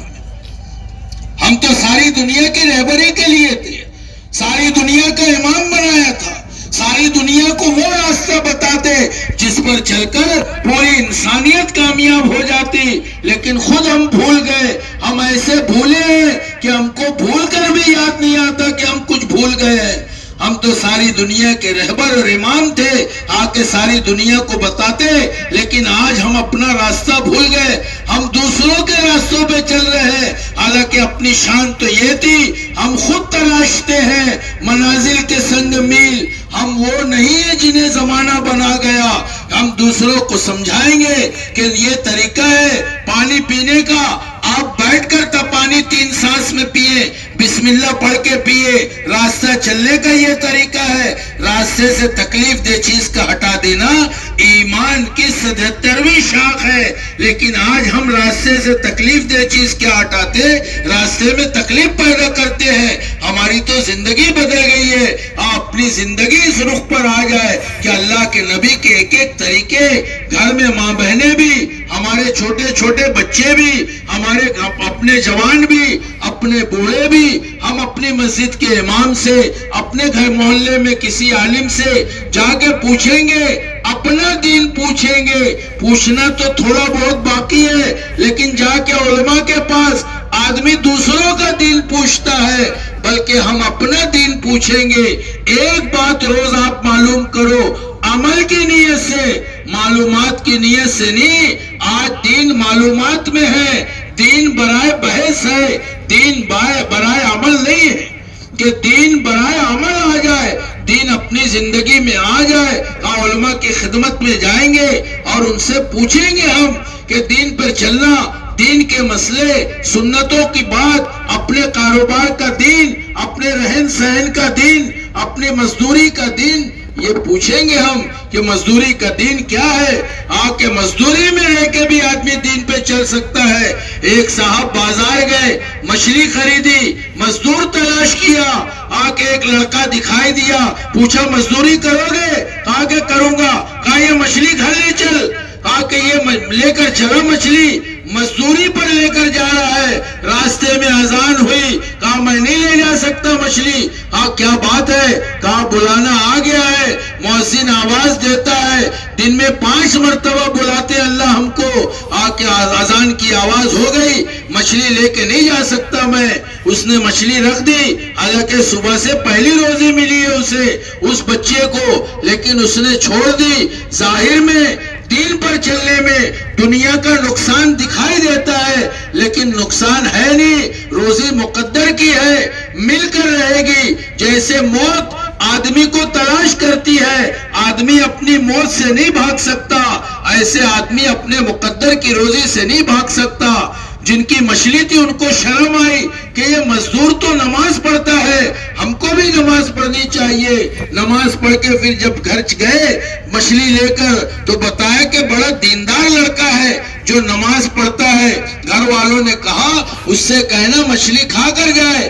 اس نوجوان سے کہا کہ بیٹا کھا کر جانا۔ وہ کہنے لگا میں 1 مرتبہ جاتا ہوں، دوبارہ نہیں آتا، میں روزے سے ہوں، قریب کی مسجد میں ٹھہر جاتا ہوں۔ وہ مزدور لڑکا نماز کا پابند ہے اور روزے سے نفل روزہ رکھ رہا ہے۔ وہ کہا کہ خالی وقت آدمی کہاں گزارے؟ ہوٹل پر نہیں، چوک پر نہیں، اپنے دوستوں میں نہیں، اپنی بیٹھک میں نہیں، بلکہ اپنا خالی وقت۔ وہ نوجوان کہتا ہے میں مسجد میں ٹھہر جاتا ہوں، افطار کر کے چلا جاؤں گا۔ آ کہ یہ معاملہ آ کے اپنی زندگی میں ہو کہ دوسرا فائدہ دیندار لڑکے کا یہ ہوا کہ مزدوری کے ساتھ عزت بھی ملی، کھانے کی دعوت بھی ملی. ان کے پڑوس میں ایک عورت رہتی تھی، اس کو دیکھا وہ کافی دنوں سے بیمار تھی، دیکھا اچھی ہو گئی، پوچھا تجھے صحت کیسے ملی؟ وہ کہنے لگی تمہارے جو لڑکا مزدور آیا تھا مچھلی لے کر، میں نے اللہ سے دعا کی کہ اگر اس کا کوئی مقام تیرے یہاں ہے تو اس کی برکت سے مجھے اچھا کر دے. اللہ نے مجھے صحت دے دی. آ کے اپنی زندگی سرخ پر آ جائے. ہم معلوم کریں گے علماء سے، ان کی خدمت میں جائیں گے اور ان سے پوچھیں گے کہ اب ہماری زندگی صحیح بن جائے. تو دین تو آسان ہے، اس لیے اس آسان دین کو لائیں گے. اس میں سادگی ہے، حفاظت ہے. دنیا میں خرچ زیادہ ہے، دنیا کے طریقوں میں پیسے زیادہ لگتے ہیں، دین میں نہیں لگتا. دین تو آسان ہے اور سادہ ہے کہ اپنی زندگی میں دین آ جائے اور اللہ کے احکامات اور حضور پاک صلی اللہ علیہ وسلم کے طریقے آ جائیں. اس لیے ہم علماء کی خدمت میں جائیں گے، ان کا اکرام کریں گے. ارے دوسروں کو ہم کھلاتے پلاتے ہیں، یہ علماء کی قدر کرے. مسجد کے امام ہیں، مکتب کے معلم ہیں، مدرسے کے مدرس ہیں. آپ دیکھیں کتنا ملتا ہے ان کو، لیکن ان کی زندگی دیکھیں. اللہ کے نبی کی حدیث شریف کا مفہوم ہے اللہ ہرا بھرا رکھے اس شخص کو، اللہ سرسبز اور شاداب رکھے گا. اس کو جو دین کی بات سنے، اس کو محفوظ کرے اور دوسروں تک پہنچائے، وہ دعا کی برکت ہے کہ اللہ نے سرسبز اور شاداب رکھا ہے. ہم اپنے بچوں کو بھی مدارس میں داخل کریں تاکہ دین ہمارا محفوظ رہے. اپنے بچے مدرسوں میں جا کے دین کا علم حاصل کریں. اس کی ضرورت ہے تو علماء کی خدمت میں جائیں گے، چھوٹے بچوں کو مکتب میں بھیجیں گے، اپنی مسجد کو آباد کریں گے، اپنا خالی وقت مسجد میں دیں گے. اور اسی کے ساتھ یہ اعمال جب ہم کرنا شروع کریں گے تو اس کی حفاظت ضروری ہے. حفاظت کے لیے معاملات کا صحیح ہونا اور معاشرے کا صحیح ہونا، اخلاق کا صحیح ہونا ضروری ہے. ورنہ ہم بہت کوشش کریں گے لیکن حضور کے اخلاق نہیں. کسی کی غیبت کی، کسی کو گالی دی، کسی کو دھوکہ دیا، کسی سے جھوٹ بولا، کسی کا پیسہ دبایا، ہماری ساری نیکیاں چلی جائے گی. حفاظت کے لیے ضروری ہے کہ ان اخلاق کی، جن اخلاق کی تعلیم اللہ کے نبی نے دی ہے، وہ اخلاق اپنی زندگی میں. صحابہ کے اخلاق کیسے تھے، آج اپنے اخلاق کیسے ہیں؟ اخلاق گرے اس کی وجہ یہ ہے کہ نگاہ اللہ کے خزانے پہ نہیں ہے، نگاہ جیب پر ہے، پیسہ جاتا ہے، دل دکھتا ہے. حالانکہ یہ علامت اچھی نہیں ہے. حضرت عیسیٰ علیہ السلام بستی پہ گزرے، دیکھا سب مردے پڑے، پوچھا کیا بات ہے؟ ان کی آواز پر مردے زندہ ہوتے تھے.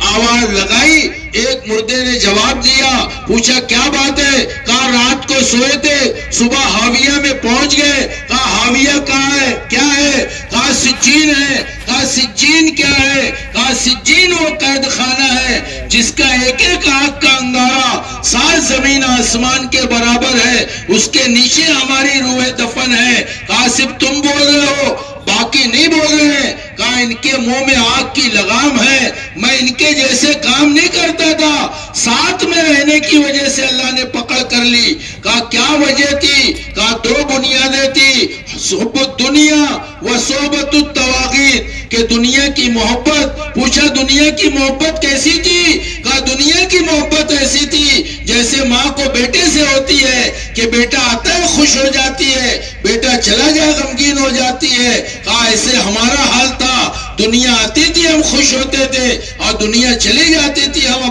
رنجیدہ ہو جاتے تھے. اور دوسری بنیاد برے لوگوں کی صحبت ہے کہ بروں کی صحبت سے اپنے کو بچانا. ہم دعوت کی نسبت پر جائیں گے، دین کی نسبت پر جائیں گے تو حفاظت رہے گی. ورنہ بنی اسرائیل میں جیسے پہلا تنزل شروع ہوا کہ ایک دوسرے کو برے کاموں سے منع کرتے تھے لیکن اٹھنا بیٹھنا نہیں چھوڑا، تو اللہ نے بعضوں کے قلوب کو بعضوں کے ساتھ خلط ملط کر دیا. اس لیے اپنے اخلاق، ہم جھوٹ نہیں بولیں گے، دھوکہ نہیں دیں گے، کسی کا مال نہیں دبائیں گے، بلکہ خرچ کرنے کا مزاج ہو، دینے کا مزاج ہو. اس کا مزاج بنے گا جو اللہ سے لے گا. صحابی بازار میں گئے اونٹ خریدنے کے لیے. ایک اونٹ پسند آ گیا, پوچھا کتنے کا ہے؟ سودا نہیں جمع, چھوڑ دیا. پوری بازار گھومی لیکن وہ اونٹ اس جیسا نہیں ملا. سوچا چلو اس کی قیمت پر وہ اونٹ خرید لیں گے. جب بازار گھوم کر وہاں آئے تو پتہ چلا اونٹ والا چلا گیا. لوگوں سے پوچھا, وہ اونٹ پسند آ گیا تھا. لوگوں نے گھر کا پتہ بتایا, ان کے گھر پہنچے ہیں. وہاں تو ماحول ایسا تھا مدینہ طیبہ میں کہ جس کے گھر کے سامنے رات ہو جاتی تھی وہ اس کا مہمان بن جاتا تھا. جس کے مکان پہ پہنچے رات ہو گئی تھی, اس نے مہمان بنایا اور مہمان بنا کے اکرام کیا. صبح اس نے آرام کرنے کے بعد پوچھا کہ کیا بات ہے, کیسے آنا ہوا ہے یا کہاں جا رہے ہو؟ تو اس نے کہا تمہارا اونٹ مجھے پسند تھا, میں نے سوچا تمہاری قیمت پر خرید لوں گا. وہ کہنے لگے اللہ کے بندے, رات میں یہ بات بتا دیتے, تمہارے اکرام میں نے اونٹ صبح کر دیا. یہ تھے صحابہ جو اللہ کے خزانے سے لے کے دیتے تھے. اپنا گھر نہیں دیکھتے تھے, اپنے بیوی بچے نہیں دیکھتے تھے. آپ سیرت کی کتابوں میں پڑھو, بچے بھوکے ہیں, بیوی بھوکی ہے, خود بھوکے ہیں, اور مہمان کا اکرام ہو رہا ہے اور مہمان کو کھانا کھلا رہے ہیں. فجر کی نماز میں پہنچے, اللہ کے نبی نے پوچھا, قرآن اترتا تھا ان کی اداؤں پہ. اللہ کے نبی نے پوچھا رات میں مہمان کے ساتھ کس نے ایسا معاملہ کیا؟ خاموش ہے, بتایا نہیں. ہمارے یہاں شور نہیں ہے, فخر نہیں ہے. جس عمل کے بعد فخر پیدا ہو جائے گا وہ عمل قبولیت سے دور ہو جائے گا, اور جس عمل کے بعد فکر پیدا ہوگی وہ عمل قبولیت سے قریب ہو جائے گا. صحابہ اپنے عمل کو دکھاتے نہیں تھے. حضرت تمیم داری کے بارے میں آتا ہے, مدینہ طیبہ میں آگ نکلی ہے. حضرت عمر تمیم داری سے کہہ رہے ہیں جاؤ آگ کو واپس کر کے آؤ. کیسا ہی ایمان تھا ان کا, ہم آگ آئے گی, پانی لائیں گے, مٹی ڈالیں گے, لیکن وہاں ایسے ایمان کا پہاڑ تھا کہ تمیم داری سے کہہ رہے حضرت عمر کہ اس آگ کو واپس کر کے آؤ. تمیم داری بتا رہے کہ اے امیر المومنین, میں یہ کام کیسے کر سکتا ہوں, لیکن لے گئے, اس آگ کو واپس کیا. وہ دن اور آج کا دن ہے, وہ آگ پھر نہیں نکلی ہے. کہا ان کے ایمان تو ایسے تھے کہ ان کے دلوں میں ایمان جمع ہوا تھا اور یہ کسی سے متاثر نہیں ہوتے تھے. وہاں کے جب قربان کر دیا, اونٹ کو ذبح کر دیا, تو ان کو حیرت ہوئی کہ یہ اخلاق اس وقت بنیں گے جب نگاہ اللہ پر ہوگی کہ دینے والے اللہ ہے, حاجتوں کے پورا کرنے والے اللہ ہے. مہمان تو آ کے اپنے مقدر کا کھانا کھائے گا. ہمارے گھر مہمان آ جائے ہم کو بوجھ پڑتا ہے, حالانکہ مہمان کو کوئی بھی نسبت پر آیا ہو اس کو ایک وقت اس کی خواہش کے مطابق کھانا کھلا دو, اللہ پاک 1,00,000 نیکی دیں گے, 1,00,000 گناہ معاف کریں گے, 1,00,000 جنت میں درجے بلند کریں گے, اور 3 جنتوں کا اللہ کھانا کھلائیں گے.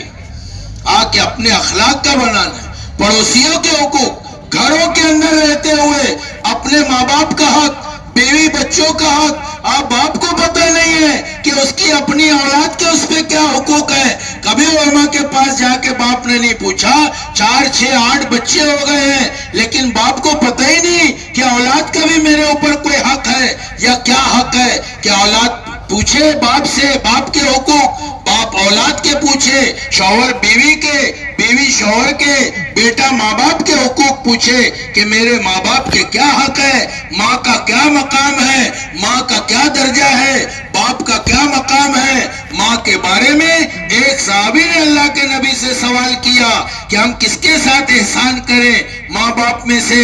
اللہ کے نبی نے 3 مرتبہ کہا اپنی ماں کے ساتھ, 4تھی مرتبہ کہا اپنے باپ کے ساتھ. علماء فرماتے ہیں ماں کا 3 درجہ اس لیے بڑا ہے کہ ماں 3 مشقتیں برداشت کرتی ہے. حمل کے زمانے میں عورت ایسے دن گزارتی ہے کہ اس کے بارے میں کتابوں میں لکھا ہے کہ جیسے سارا دن روزے سے رہی اور ساری رات تہجد میں رہی. یہ تکلیف برداشت کرتی ہے. دوسری ولادت کی, اس کے بارے میں کتابوں میں لکھا ہے ولادت کی تکلیف کو اس عورت اور اللہ کے علاوہ کوئی نہیں جانتا، اور اس ولادت پہ جو انعام ملے گا اس کو اللہ کے علاوہ کوئی نہیں جانتا ہے۔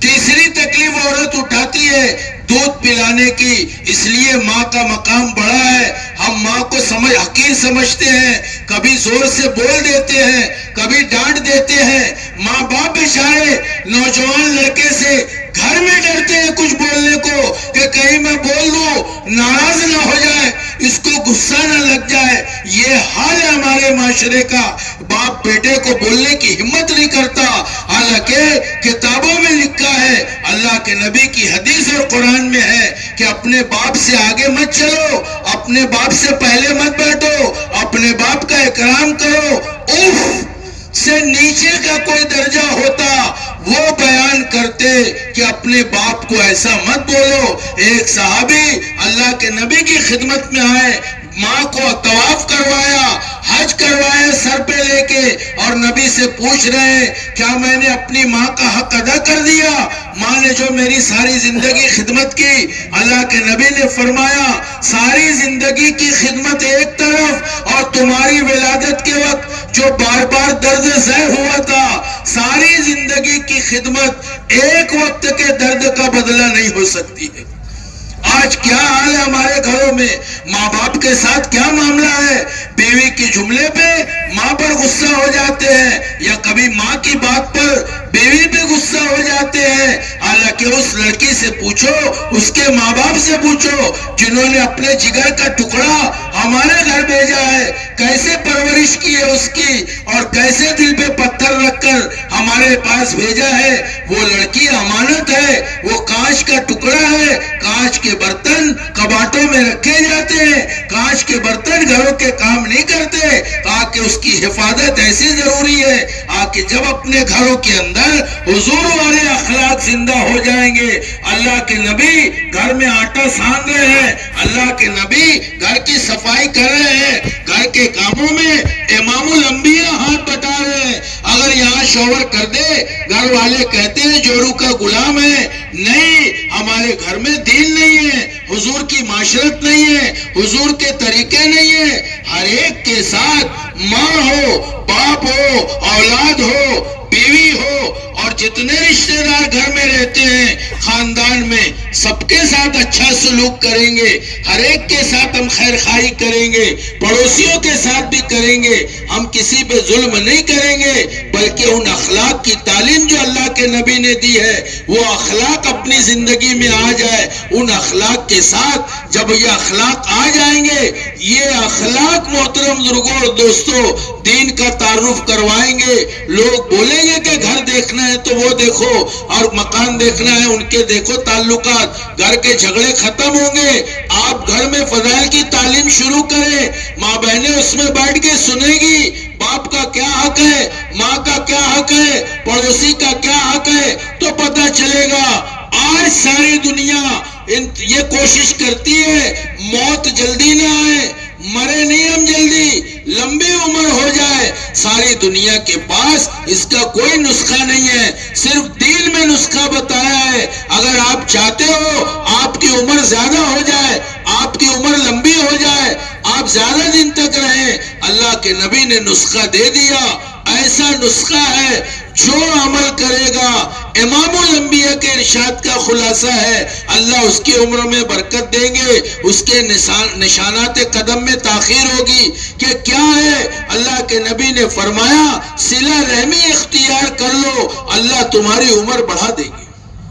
ہر ایک کے ساتھ تین وجہ ہے دعائیں قبول نہیں ہوتی، اس میں ایک چیز یہ ہے کہ رشتہ داروں سے تعلقات ٹوٹے ہیں، آپ جتنی دعا مانگو قبول نہیں ہوگی۔ دوسری چیز، غلط لقمہ حرام پیٹ میں چلا جائے، دعائیں قبول نہیں ہوگی۔ اور تیسری چیز، بھلائی کا حکم کرنا چھوڑ دے اور برائی سے منع کرنا چھوڑ دے، دعا مانگے گا دعا قبول نہیں ہوگی۔ ہم خیر خواہی کی بات کریں گے، بھلائی کی بات کریں گے، تاکہ ہماری دعائیں مقبول ہو، پھر جو مانگیں گے وہ ملے گا، جیسے صحابہ کو ملتا تھا اور صحابہ اللہ سے براہ راست لیتے تھے کہ ہم جب خرچ کرنے والے بنیں گے اللہ کی طرف سے عطا ہوگی. صحابہ اپنے اخلاق مدینہ طیبہ کا ماحول آپ دیکھیں کیسا ہے کہ مہمان آ جائے وہاں یہ مسئلہ نہیں تھا ٹھہرانے کا, بلکہ وہاں کوئی ہوٹل لاج نہیں تھی, گھروں پہ ٹھہرتے تھے مہمان, ان کا اکرام گھروں پہ ہوتا تھا, چاہے اپنے گھر پہ کچھ نہیں ہو ان کو وہاں کھانا کھلایا جاتا تھا. آج مسجد میں جماعت 3 دن سے زیادہ رک جاتی ہے, ہماری پیشانی پہ بل آ جاتے ہیں, حالانکہ وہ ہم سے کھانا نہیں مانگتی, صرف مسجد میں دکھتی ہے ہم پریشان ہو جاتے ہیں, حالانکہ اللہ رسول کی نسبت پر آئے مہمان ہیں, محنت کریں گے, اپنا جان مال لے کے آتے ہیں, اپنا خرچ کرتے ہیں.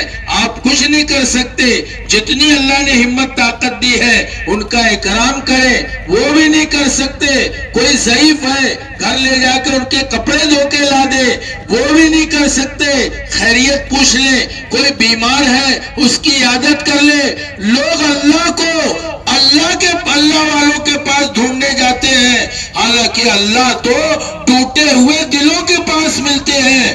اللہ والوں کو پاس اللہ کو ڈھونڈنے لوگ جاتے ہیں, لیکن اللہ کہاں ملتے ہیں؟ کہا جن کے دل ٹوٹے ہیں. کل اللہ بولیں گے اے میرے بندے میں بیمار تھا تو مجھے دیکھنے نہیں آیا. بندہ کہے گا اے اللہ آپ کہاں بیمار تھے؟ اللہ پاک فرمائیں گے میرا فلاں بندہ بیمار تھا, اگر تو جاتا تو مجھے وہی پاتا. میں بھوکا تھا, اللہ فرمائیں گے تو نے کھانا نہیں کھلایا, اللہ آپ کہاں بھوکے تھے؟ کہا میرا فلاں بندہ بھوکا تھا, اگر تو اسے کھانا کھلاتا مجھے وہی پاتا. تو اللہ یہاں ملیں گے جن کے دل ٹوٹے ہیں. کوئی مصیبت زدہ کو آپ کچھ نہیں کر سکتے, آپ کے پاس اتنا نہیں ہے کہ آپ اس کی کچھ مدد کرو.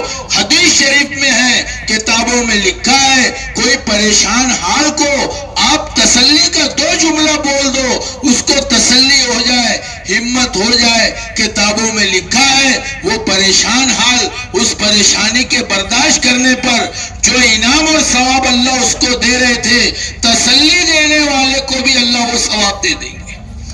2 جملہ ہم بول دیں ان کو, فکر مت کر ہم تیرے ساتھ ہیں, اتنا بول دیا اس کا دل بڑا ہو جائے گا. صحابہ کا حال یہ تھا, ایک صحابی نے دوسرے سے کہا میرے والد کا کچھ پیسہ آپ سے لینا ہے. کہا جب چاہو آ کے لے لو. گھر جا کے حساب کیا, پتا چلا لینا نہیں تھا دینا تھا. جا کر کہا میں معاف کرنا, غلطی ہو گئی, دینا تھا. کہا جب چاہو دے دینا. یہ حال تھا ان کا. مال بنیاد نہیں تھی, دنیا بنیاد نہیں تھی, آخرت سامنے تھی, نگاہوں کے سامنے آخرت تھی. ایک بزرگ خراسان کے حج کے لیے گئے, وہاں ان کا سامان چوری ہو گیا, ان کے ساتھ ان کے خادم بھی تھے. دیکھا کہ وہ بزرگ حرم بیت اللہ کے سامنے کھڑے ہو کے رو رہے ہیں, دعا میں نماز میں ہر وقت تسلی دی کہ یہاں چوری ہوئی ہے, اس کا بدلہ لاکھ کے حساب سے ملے گا. کہا میں چوری ہونے پہ نہیں رو رہا ہوں, بلکہ اس لیے رو رہا ہوں میں نے دیکھا حشر قائم ہے, وہ چور اللہ کے سامنے کھڑا ہے اور اللہ سے معافی. اللہ پاک فرما رہے تو نے فلاں بندے کا مال چرایا تھا, وہ توبہ کر رہا ہے. میں اللہ سے درخواست کر رہا ہوں کہ اللہ میں نے اس چور کو معاف کر دیا, تو بھی اپنی فضل سے اس کو معاف کر دے. حضرت علی کا واقعہ ہے, آپ دیکھیں باندی سے گرم پانی گر گیا, جان چلی گئی بچے کی, لیکن قرآن کی آیت پڑھتی تھی باندی اور حضرت علی معاف کرتے تھے اس کو. آخری آیت پڑھی جس میں آزادی کا حکم تھا, حضرت علی نے اس باندی کو آزاد کر دیا. یہ اخلاق اپنی زندگیوں سے نکل گئے. کہ یہ اخلاق یہ اپنی زندگی میں آ جائے. 65% دین کا حصہ لوگوں سے جڑا, مخلوق سے جڑا ہے. کہ صرف انسان نہیں بلکہ ساری کی ساری مخلوق اللہ کی عیال ہے, اللہ کا کنبہ ہے, اللہ کا خاندان ہے. جو اس کے ساتھ رحم کرے گا اللہ اس کے ساتھ رحم کریں گے. ہر ایک کے ساتھ ہمدردی کرے, ہر ایک کے ساتھ خیرخواہی کرے. پیاسے کتے کو پانی پلانے والی جو فاحشہ عورت تھی, اللہ نے اس بنیاد پر اس کی مغفرت کر دی. جانوروں کے ساتھ ہمدردی پہ انعام اللہ کی طرف سے. ایک بہت بڑے محدث ہیں, حدیث لکھ رہے ہیں, ایک مرتبہ لکھتے لکھتے قلم پر مکھی بیٹھ گئی تو قلم روک دیا کہ اس کی پیاس پیاس بجھ جائے. جب وہ پیاس بجھا کے اڑ گئی پھر لکھا انتقال کے بعد لوگوں نے خواب دیکھا. پوچھا کیا معاملہ کیا اللہ نے؟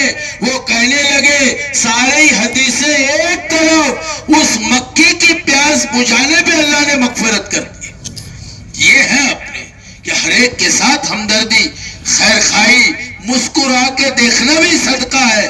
آج ہم وہ ایک دوسرے کو مسکرا کے باپ کے چہرے کی طرف محبت بھری نگاہ ڈالیں، اس پر انعام ہے اللہ کی طرف سے.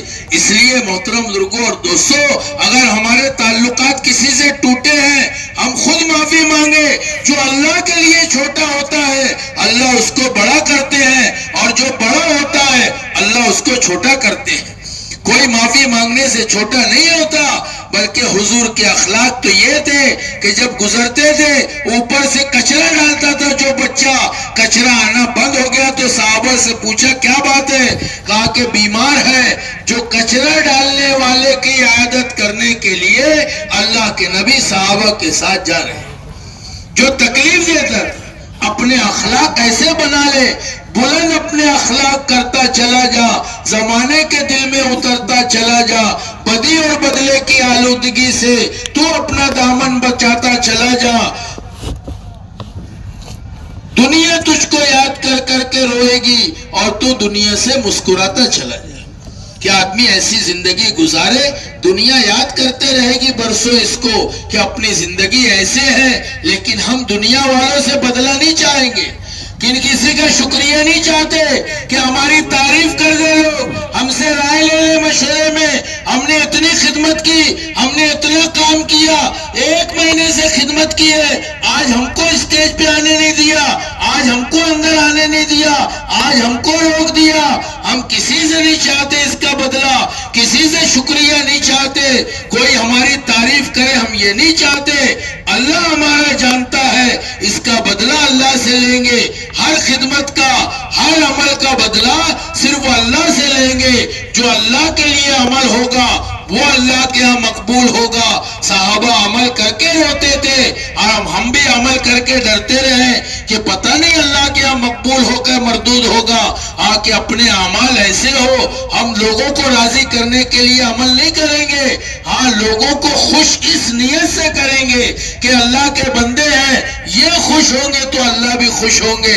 ہم لوگوں کی جیسے حضرت عمر رضی اللہ عنہ جب پہنچے اس عورت کے پاس اور حریرہ سے تیار ہو گیا، پاس میں بیٹھ گئے، حضرت اسلم سے پوچھا، یہ نہیں پوچھتے میں کیوں بیٹھا ہوں؟ کہا کیوں بیٹھے ہو؟ کہا میں نے ان بچوں کو روتا ہوا دیکھا تھا، میں چاہتا تھا ان کو ہنستا ہوا دیکھوں، کہ ہم لوگوں کا ہنستا ہوا دیکھیں گے. ہم تو ساری دنیا سے یہ کہیں گے ہم جو خدمت کر رہے ہیں، جو کام کر رہے ہیں، آپ کے ساتھ جو ہمدردی کر رہے ہیں، آپ کا مکان بنا رہے ہیں. حضرت زین العابدین رحمت اللہ علیہ سے تھے، انتقال ہوا تو لوگوں کو پتہ چلا 500 گھرانے کی کفالت وہ کرتے تھے، 500 گھر ان کے خرچے پہ چلتے تھے. اللہ کے لیے مرنے کے بعد پتہ چلا، انتقال کے بعد پتہ چلا، دنیا سے جانے کے بعد پتہ چلا کہ کیا ان کی زندگی تھی. ہم لوگوں کی خدمت کریں گے، اپنے معاملات اور اخلاق کو صحیح کریں گے، اس لیے کہ اللہ ہم سے راضی ہو جائے. ورضوان من اللہ اکبر، کہ اللہ کا راضی ہونا سب سے بڑی بات ہے. مخلوق راضی ہو کے نہ ہو، اللہ راضی ہو جائیں گے، وہ سب کو راضی کر دیں گے. اور اللہ ناراض ہو گئے چاہے ساری دنیا کو آپ راضی کر لو، وہ راضی نہیں ہوگی. اس لیے ہمارا جذبہ ایک ہی جذبہ ہو. ہم کسی کو بتانے کے لیے نہیں کریں گے. کسرا بادشاہ کا تاج ایک صحابی لا کے خزانے میں جمع کرا رہے ہیں. لوگوں نے پوچھا کتنا قیمتی تھا؟ 90 کروڑ کا تاج تھا. لوگوں نے پوچھا کون؟ تو کہنے لگے جس کے لیے جمع کرایا ہو وہ میرا نام جانتا ہے. لوگوں کو دکھانے کے لیے نہیں، کہ اس لیے ہم اس کی کوشش کریں گے کہ میرا اللہ راضی ہو جائے. نماز بھی پڑھیں گے، جو بھی نیک عمل کریں گے، ہر ایک میں جذبہ یہ ہونا چاہیے کہ اللہ راضی ہو جائے اور خوش ہو جائے. اور اس اللہ سے تعلق کے صحیح کرنے کی محنت ہے. اپنے گھروں کے اندر 4 اعمال شروع کرے، نماز، تلاوت، تسبیح اور تعلیم. یہ ہر گھر میں شروع ہو جائے، ہر گھر میں ماں بہن نماز کے وقت نماز پڑھے، ہم بھی نماز کے وقت مسجدوں میں نماز پڑھے، ہم کہیں بھی ہو نماز متاثر نہ ہو، ماں بہنیں گھروں میں قرآن پڑھے، بچے مکتب میں قرآن پڑھے، ہم مسجدوں میں قرآن پڑھے، نہیں آتا سیکھیں۔ ابو قحافہ ابو بکر صدیق رضی اللہ عنہ کے والد 80 سال کی عمر میں ایمان لائے اور 80 سال میں دین سیکھنا شروع کیا۔ عمر کے کسی حصے میں دین سیکھنے میں شرم نہیں ہے، اس لیے اپنے گھروں میں سبحان اللہ، الحمدللہ، لا الہ الا اللہ، اللہ اکبر، ولا حول ولا قوت الا باللہ تسبیح پڑھیں گے صبح شام 100 مرتبہ۔ ایک سبحان اللہ کا ثواب اگر دنیا میں اتار دے، اس دنیا کا اتنا ظرف نہیں ہے کہ ایک سبحان اللہ کا ثواب سنبھال سکے۔ ہم صبح شام پڑھیں گے، نبی پہ درود پڑھیں گے، استغفار کریں گے، موقع محل کی دعاؤں کا اہتمام کریں گے۔ جس موقع کی جو دعا اللہ کے نبی نے بتائی ہے، ان دعاؤں کے اہتمام کے ساتھ اپنی زندگی گزرے گی۔ وہ دعائیں اس کی مثال محفوظ قلعے کی ہے، آکے ان دعاؤں کے اہتمام کے ساتھ یہ پورا دن پوری حقیقت کے ساتھ آ جائے۔ جیسے صحابہ نے قربانیاں دی تھی، اپنا جان مال لگایا تھا، اپنا سب کچھ قربان کیا تھا، کبھی یہ نہیں سوچا تھا۔ صحابہ تو یہ سمجھتے تھے ہم آئے دنیا میں اسی لیے، ہمارے دنیا میں آنے کا مقصد یہ تھا کہ اللہ کا دین دنیا میں زندہ ہو اور پوری انسانیت جہنم سے بچ کے جنت میں چلی جائے۔ ہم اس کے لیے دنیا میں آئے ہیں اور ہمارا مقصد یہ ہے ایک ایک انسان کا غم اپنے اندر میں ہو، جو حضور کا غم تھا وہ ہمارا غم ہو، جو حضور کی فکر تھی وہ ہماری فکر ہو، جو حضور کی محنت تھی وہ ہماری محنت ہو۔ ہر محنت مجاہدہ نہیں ہے، ہر محنت سے دین زندہ نہیں ہے، بلکہ وہ محنت سے دین زندہ ہوگا اور زندگیوں میں آئے گا اور ماحول بنے گا جو محنت حضور پاک صلی اللہ علیہ وسلم سے میل کھائے گی۔ اللہ کے نبی کا غم کیا تھا، آپ کی فکر کیا تھی، آپ کی کوشش کیا تھی؟ آپ کا حال تو یہ ہے کہ جس نے سب لاڈلی بیٹی کو شہید کر دیا، اتنا دکھ اور صدمہ پہنچا تھا کہ 6 سال تک حضرت زینب رضی اللہ عنہ اسی زخم میں بلکتی رہی اور اسی میں شہید ہو گئی۔ جب اللہ پاک نے حج کا موقع دیا اور عرفات کے میدان میں پہنچے جو صرف دعا مانگنے کی جگہ ہے اور اللہ دعا قبول کرتے ہیں، اللہ سے مانگتے رہے۔ جب غروب کا وقت آ گیا، جبرائیل علیہ السلام آئے کہ اللہ کے نبی اب تک آپ نے اپنے لیے نہیں مانگا، اپنے گھر والوں کے لیے، گھر کے چولہے بجھے ہیں، گھر میں کھانے کا نظام نہیں ہے، حسن حسین بھوکے رہتے ہیں، ان کے کھانے کا کوئی انتظام نہیں ہے، آپ مانگے اللہ سے۔ اس وقت میں اللہ کے نبی نے فرمایا تھا کہ جبرائیل اگر اللہ تھوڑی اور مہلت دے تو میں اپنی امت کے ظالموں کے لیے اللہ سے دعا کروں گا کہ اللہ تو ان کو معاف فرما دے۔ جس دل میں انتقام کا جذبہ ہوگا اس میں ہدایت کا جذبہ نہیں ہو سکتا۔ ہمارے دل میں ہدایت کا جذبہ ہوگا، ایک دل میں یہ دو جذبے جمع نہیں ہوتے۔ ساری انسانیت کے اندر ہدایت عام ہو جائے، اللہ کا دین زندہ ہو جائے اور یہ پوری دنیا کے انسان جہنم جو قید خانہ ہے، سزا کی جگہ ہے، اس سے بچ جائے اور اللہ نے جو اکرام خانہ اور مہمان خانہ بنایا ہے وہاں چلے جائے۔ اس کے لیے ہم دنیا میں جیتے ہیں۔ ہمارا غم دنیا نہیں ہے، ہمارا غم ڈگری نہیں ہے، ہمارا غم کھیتی نہیں ہے، ہمارا غم تجارت نہیں ہے، ہمارا غم بیوی بچے نہیں ہے، ہمارا غم بیماری نہیں ہے، ہمارا غم یہ ہے کہ حضور والے غم میں سے اللہ حصہ دے دے اور حضور والے غم میں سے غم کے ساتھ ہم زندگی گزارے تاکہ اللہ پوری دنیا جو ہے اس غم کے ذریعے سے اور اس فکر کے ذریعے سے لوگوں کے اندر دین آ جائے۔ اس کے لیے اللہ پہ بھروسہ کرنا پڑے گا اور اللہ کے وعدوں پہ یقین کرنا پڑے گا جو اللہ کے وعدوں پہ یقین کر کے چلے گا وہ اس راستے میں چل سکے گا. جو اپنے اسباب کو دیکھے گا اس کا چلنا مشکل ہوگا کہ ہم تو بھیجے اسی لیے گئے تھے کہ ساری دنیا کو نفع پہنچاتے, ساری دنیا میں خیر پھیلاتے, ساری دنیا میں امن قائم کرتے, ساری دنیا میں ہمارے ذریعے سے خوشحالی آتی, ساری دنیا کے اندر جو آج پریشانی ہے ہم اس کے ذمہ دار ہیں. کہ ہم اپنے رخ کو صحیح کریں. اس کے لیے آواز لگتی ہے کہ ہر آدمی اللہ کے راستے میں نکلے اور نکل کر اپنی زندگی بنانے کے ساتھ جن علاقوں میں جائے ان علاقوں میں محنت کرے تاکہ ہر ایک کی زندگی میں اللہ کا دین آئے. اس کے لیے محترم بزرگوں اور دوستوں جو تیار ہو کے آئے ہیں 4 مہینے یا چلے کے لیے, اللہ پاک ان کو بے انتہا قبول فرمائے. لیکن ہم تو ایسے لوگوں سے پوچھ رہے ہیں جن کے دل میں ابھی ارادہ ہوا ہے, جن کے دل میں ابھی نیت ہے کہ انشاءاللہ کل سے ہم 4 مہینے یا چلے کے لیے اللہ کے راستے میں نکلیں گے.